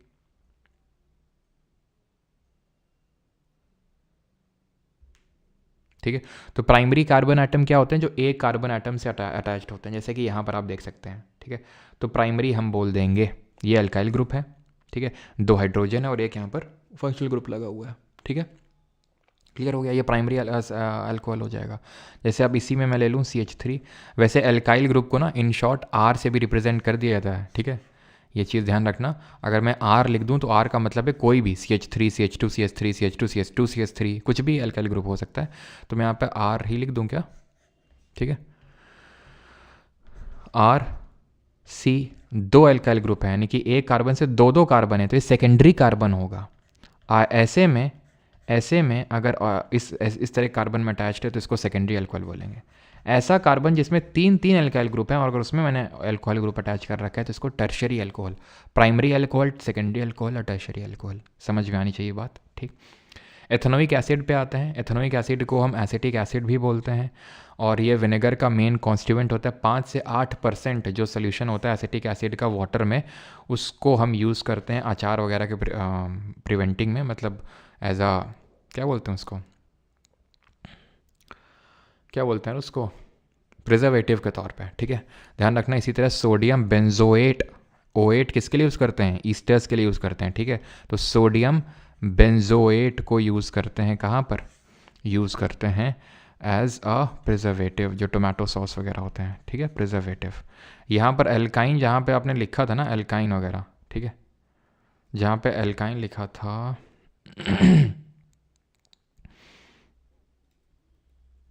जहाँ पर आपने अल्काइन लिखा था ना, वहाँ पर एक अल्काइन का यूज़ लिख लीजिएगा, जैसे कि एसिटिलीन, ठीक है, एसिटाइलिन होता है। इसको वेल्डिंग ऑफ मेटल्स में यूज़ किया जाता है, ठीक है, वेल्डिंग ऑफ मेटल्स में, वेल्डिंग ऑफ मेटल्स। जैसे इसका इथीन होता है, तो ये क्या होता है? ये फ्रूट राइपनिंग में गैशियस हार्मोन भी होता है, हम बायो में पढ़े हुए थे। इसको आर्टिफिशियली भी यूज़ किया जाता है फ्रूट राइपनिंग में। एल्केन का यूज़ हमने पढ़ लिया, जैसे कि ब्यूटेन है तो LPG गैस सिलेंडर्स में यूज़ की जाती है, खाना वाना बनाने के लिए इसको हम यूज़ करते हैं, ठीक है। तो ये हो गया आपका। अब जो मेल्टिंग पॉइंट होता है प्योर एथेनोइक एसिड का, वो 290 केल्विन होता है। Hence it often freezes during winters. तो विंटर्स के टाइम पे, या फिर अगर आप रूम टेम्परेचर से जरा सा टेम्परेचर कम करो, तुरंत ये जम जाता है ग्लेशियर की तरह।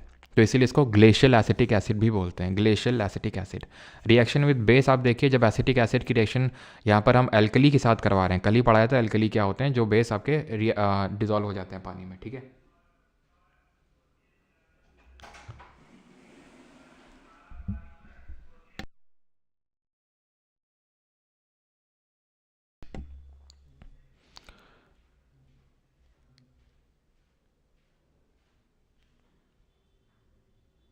ठीक है, तो सोडियम आपका क्या बन गया? सोडियम एथेनॉइड बन गया, ठीक है। अभी देखेंगे इस रिएक्शन का यूज़ होगा आगे।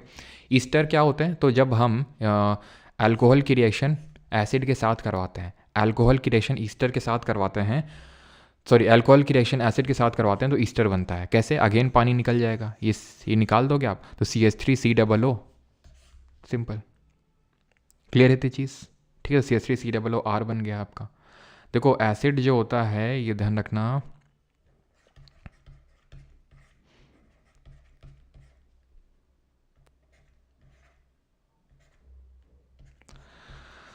ठीक है।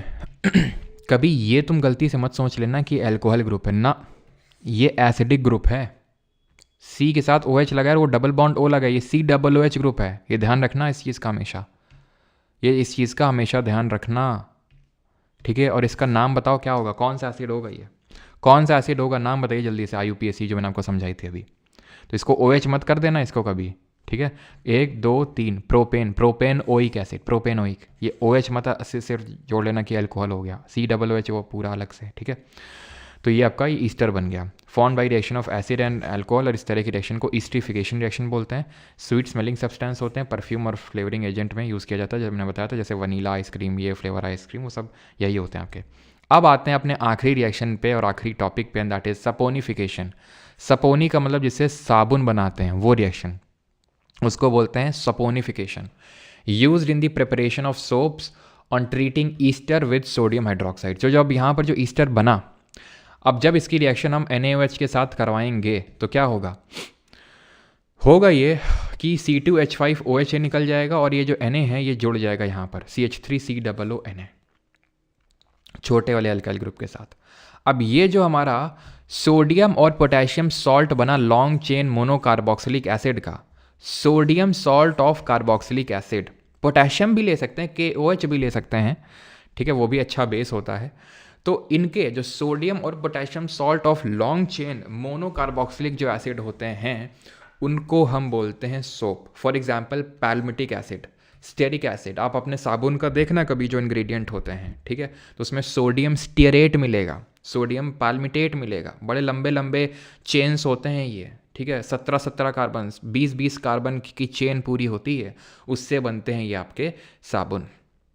साबुन किस तरह से क्लीनिंग करता है वो भी थोड़ा सा मैं आपको समझा देता हूँ कि एक्चुअल में 2 एंड होते हैं।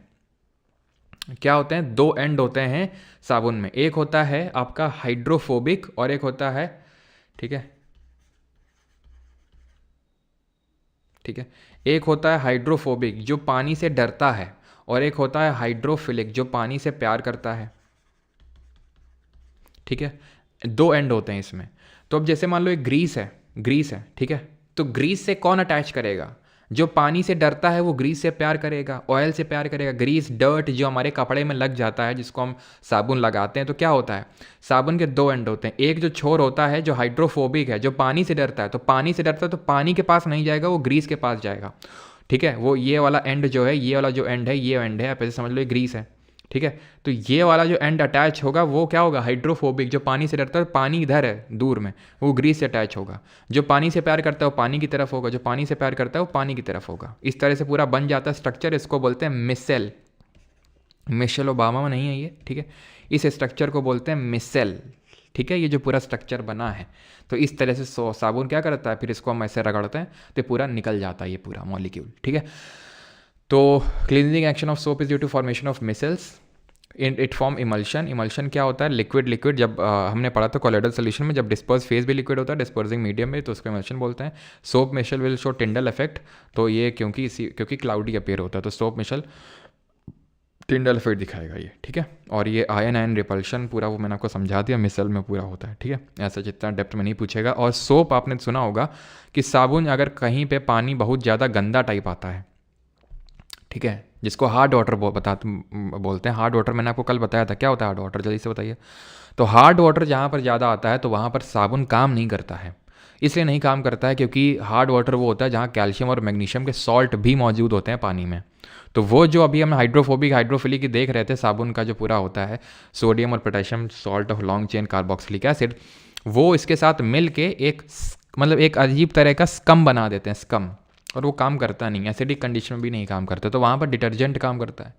डिटर्जेंट क्या होता है, सोडियम और potassium salt of long chain sulphonic या फिर सल्फोनिक एसिड या फिर अमोनियम सॉल्ट। वहाँ पे कार्बोक्सिलिक एसिड था, यहाँ सल्फोनिक एसिड है, ठीक है। With chloride, bromide ions etcetera, they work in hard and soft water. एक चीज़ यहाँ पर, चलो अभी आप मुझे याद दिलाना, मुझे हेलो एल्केन के बारे में आपको पढ़ाना है, हेलो क्या होते हैं, ठीक है। हेलो एल्केन तो works in hard and soft water, दोनों में काम करता है, और ये आराम से साबुन से जल्दी जो है चीज़ों को ख़त्म करता है। और यहाँ पर हमारा चैप्टर हो गया ख़त्म, ठीक है। यहाँ पर एक चीज़ मुझे आपको बतानी है, एंड दैट इज़ जो फंक्शनल ग्रुप मैंने आपको पढ़ाए थे ना, तो फंक्शनल ग्रुप अगर हमारा कोई ये है, ये मतलब हेलोजन है, यानी क्लोरीन लगा है, फ्लोरीन लगा है, ब्रोमीन लगा है, आयोडीन लगा है, तो ये क्या है, हेलोजन है, तो ध्यान रखना, इनके लिए सफिक्स नहीं प्रीफिक्स यूज़ करते हैं हम, इनके लिए सफिक्स नहीं प्रीफिक्स यूज़ करते हैं। जैसे ये OH लगाया तो ये एथेन ऑल बन गया, एथेन ओइक एसिड, ठीक है, प्रोपेन ओइक एसिड, एसीटोन मतलब सफिक्स लग रहा है।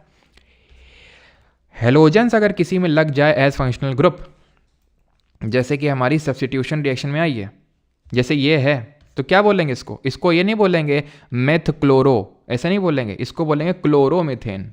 आपने देखा क्या लापरवाही का नतीजा यहाँ पर हमने जो क्लोरो ग्रुप था उसको बाद में सफिक्स के तौर पे नहीं प्रीफिक्स के तौर पे लिया। अगर F लगता तो फ्लोरोमीथेन, ये है तो डाइक्लोरोमीथेन, ट्राइक्लोरोमीथेन, टेट्राक्लोरोमीथेन, क्लोरो, फ्लोरो, ब्रोमो, आयोडो पहले यूज़ करते हैं प्रीफिक्स के तौर पे, कभी इनको सफिक्स के तौर पे यूज़ नहीं किया जाता है, ठीक है। अब अगर आपको एटॉमिसिटी का कॉन्सेप्ट जो इससे इस चैप्टर से डायरेक्टली लिंक्ड नहीं है, लेकिन क्योंकि हमारा बीच में छूटा था, अगर आप कहें तो मैं आपको बता दूं, एज सच कोई बहुत टफ नहीं है, चलो मैं बता देता हूँ। और गैशियस लॉज जो है वो मैं आपको करवा दूंगा, बिकॉज काफ़ी आई थिंक मैं पहले ही टाइम हो चुका है और काफ़ी मतलब आप लोग है ना।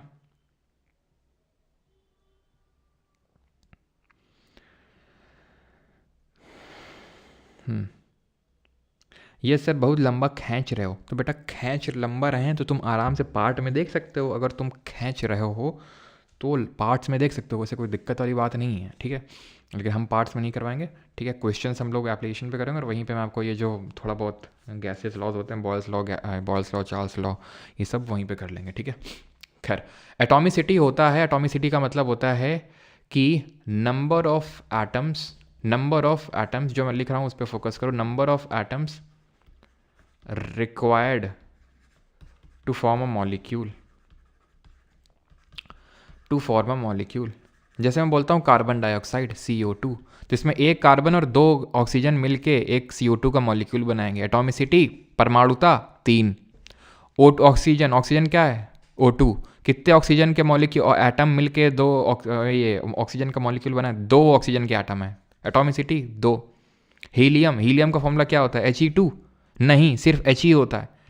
हीलियम ले लो, नियॉन ले लो, कोई भी इनर्ट गैस ले लो, हेमा, नेहा, करीना, जीती, रहना, किसी को ले लो, सब मोनो एटॉमिक होती हैं। कभी तुमने He2 He3 कुछ देखा नहीं, सब मोनो एटॉमिक होंगी, सब मोनो एटॉमिक होंगी। मोनो एटॉमिक मतलब एक है क्या, मोनो एटॉमिक का मतलब होता है कि एक एटम से मिलकर, atomicity is the number of atom that form a molecule, these are the substances whose molecule are made up of one atom, एक एटम से बने। हेमा, नेहा और करीना, जीती, रहना। एक नाम बताया था, जरा बताओ, neon, organ, krypton, xenon, radon की डिस्कवरी में किसने करी थी? डायटॉमिक में H2 N2 O2, ठीक है, F2 Cl2 Br2 Ru2, ठीक है। ट्राइटॉमिक 3 से मिल के बना है, ओजोन O3, CO2 एक, 2 ऑक्सीजन 1 कार्बन, H2O 2 हाइड्रोजन 1 ये, HCN 3। सिंपल है, मैं बोल दूँ तुमसे कि बताओ कार्बन टेट्राक्लोराइड कितनी है, तो भाई एक कार्बन है, 4 क्लोरीन है, 5, खत्म, पेंटा एटॉमिक हो जाएगा। पॉली एटॉमिक क्या होता है, तो जब 3 के ऊपर हम टेट्रा, पेंटा, हेक्सा ना करके पॉली बोल देते हैं। पॉली का मतलब होता है भैया 3 से ज़्यादा है, 4 है, 5 है, 6 है, 7 है, 8 है, 9 है, 10 है, 11 है, तो पॉली एटॉमिक बोल देते हैं। वैसे हम 4 को टेट्रा भी बोल सकते हैं, 5 को पेंटा एटॉमिक, 6 को हेक्सा, 7 को हेप्टाई बोल सकते हैं। अगर हम स्पेसिफाई कर दें, अगर हम स्पेसिफिक हो जाएं कि भाई 7 हैं, तो वो पता चल जाएगा कि हाँ, अगर मैं हेप्टाटॉमिक बोल रहा हूँ तो मतलब कि है 7 एटम से मिलकर बना है एक मॉलिक्यूल। पॉली बोल रहा हूँ तो एग्जैक्टली आपको नहीं पता चलेगा, लेकिन आप ये समझ सकते हैं कि बहुत ज़्यादा प्रेजेंट होंगे। जैसे कि सल्फर है, तो सल्फर का ये क्राउन शेप में होगा, आपने 11th-12th में पढ़ा होगा कि क्राउन शेप का होता है ये, ठीक है। तो सल्फर की एटॉमिसिटी 8 होती है। फॉस्फोरस की जरा बताओ कितनी होती है, तो आप देख सकते हैं ऑर्गन, हीलियम, ये सब मोनोएटॉमिक, ऑक्सीजन। किसी को ना समझ में आए तो बताओ, पर फॉस्फोरस की 4 होती है। 4 के बाद हम पॉली शब्द का इस्तेमाल करने लगते हैं, तो आप बता पाएंगे ना। चलो मैं आपसे पूछता हूँ, बताओ कि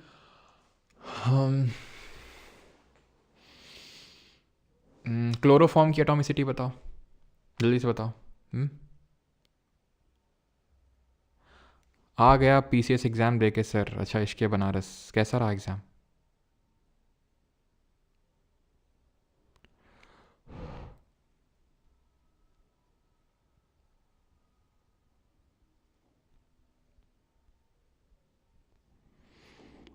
ठीक है,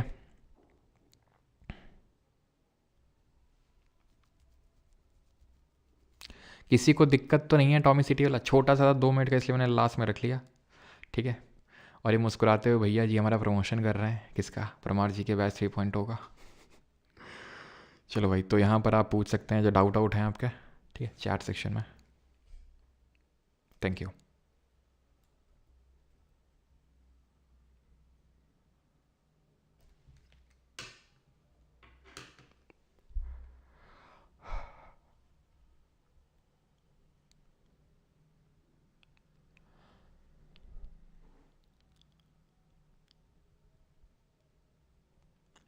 सिलेबस कब तक हो जाएगा सर? गौरव, सिलेबस अभी देखो, केमिस्ट्री ख़त्म हो गई हमारी आज, ठीक है, तो पॉलिटी हो गया, ज्योग्राफी हो गया, फिजिक्स सॉरी केमिस्ट्री हो गया, बायो हो गया, है ना।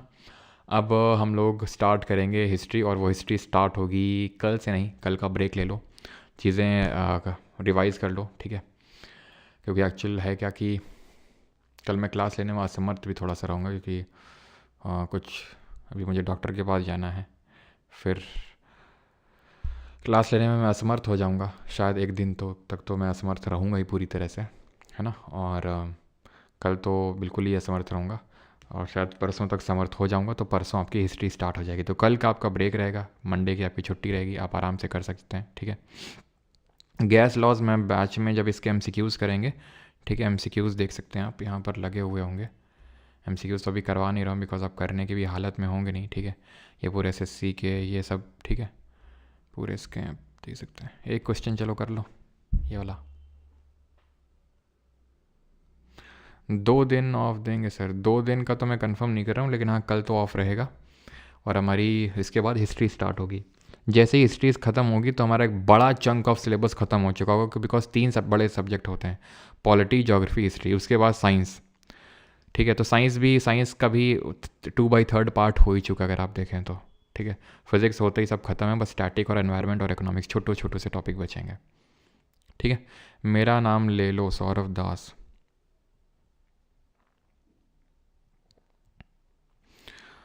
अच्छा, कॉमर्स के हैं तो टेंशन हो रही कि कैसे केमिस्ट्री हुई? कोई नहीं, हो जाएगी, जो जो इम्पोर्टेंट चीज़ें उसको आप करें, ठीक है, आराम आराम से करें। इसी वजह से मैं 3 दिन का भी ब्रेक था, कल फिर ब्रेक है, तो आप आराम से करिए, कोई हड़बड़ी भी नहीं इतना, है ना। हेलो एल्केन पढ़ाना है बेटा, पढ़ा दिया रजत। वही चीज़ मैं बता रहा था कि मतलब एक्चुअल में वही मैं बताना चाह रहा था कि जब कोई फंक्शनल ग्रुप के तौर पे हेलोजन लगा होता है तो उसके लिए हम प्रीफिक्स यूज़ करते हैं, मतलब समझ रहे हो आप, क्लोरो, ब्रोमो, आयोडो, इस तरह से हम उसके लिए सफिक्स यूज़ नहीं करते हैं, ठीक है। तो आंसर क्या हो जाएगा? निकल हो जाएगा। आप सभी तेजू बच्चे हैं, सभी ने सही बताया है, निकल हो जाएगा, यस, ठीक है। चलिए, तो बाकी हम क्वेश्चंस करेंगे एप्लीकेशन पे, and thank you for joining this session, और वहीं पे हम लोग गैशियस लॉस भी कर लेंगे, and thank you.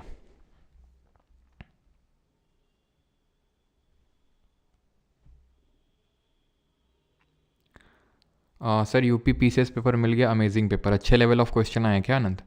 Anand share कर देना मुझे, है ना, नंबर तो तुम्हारे पास होगा आई थिंक, टेलीग्राम आईडी मेरी आनंद, है ना, तो सेंड कर देना, या तो वो जो अपना वाला ग्रुप है ना समागम वाला, वो खोल दूंगा तो वहाँ पे सेंड कर देना, ठीक है। आनंद आनंदित हो गए, ज़रा उसको वहाँ शेयर कर देना। उस वाले में हो कि नहीं हो, समागम वाले में? क्यों, चेक कर लेता हूँ। आनंद श्रीवास्तव है, लेकिन तुम तो चौहान हो। चलो खैर, मिल ही जाएगा, कोई ना कोई व्हाट्सएप पे शेयर कर ही देगा, अगर किसी के पास हो तो शेयर कर देना, ऑलराइट, थैंक यू। नहीं हूँ सर जी। नहीं, क्यों नहीं हो आनंद, क्यों नहीं हो तुम? चलो भैया, व्हाट्सएप पे कोई सेंड कर देना, ये नहीं होगा तो क्वेरी नंबर पे सेंड कर देना, ये जो क्वेरी नंबर है। अभी तो मैं डॉक्टर के पास जा रहा हूँ, ठीक है, उसके बाद मैं क्लास लेने में तो असमर्थ ही रहूँगा, तो मैं अभी तो क्वेश्चन नहीं करा पाऊँगा पीसीएस वाले, आप खुद से कर सकते हैं। नंबर ये वाला मेरा नंबर नहीं है, ठीक है, ये क्वेरी नंबर है, ठीक है, thank you. Atomicity of chloroform, तो क्लोरोफॉर्म या CHCl3 होता है, तो 1 कार्बन है, 1 हाइड्रोजन है और 3 का क्लोरीन है, तो 3 1 4 1 5, ठीक है, थैंक यू।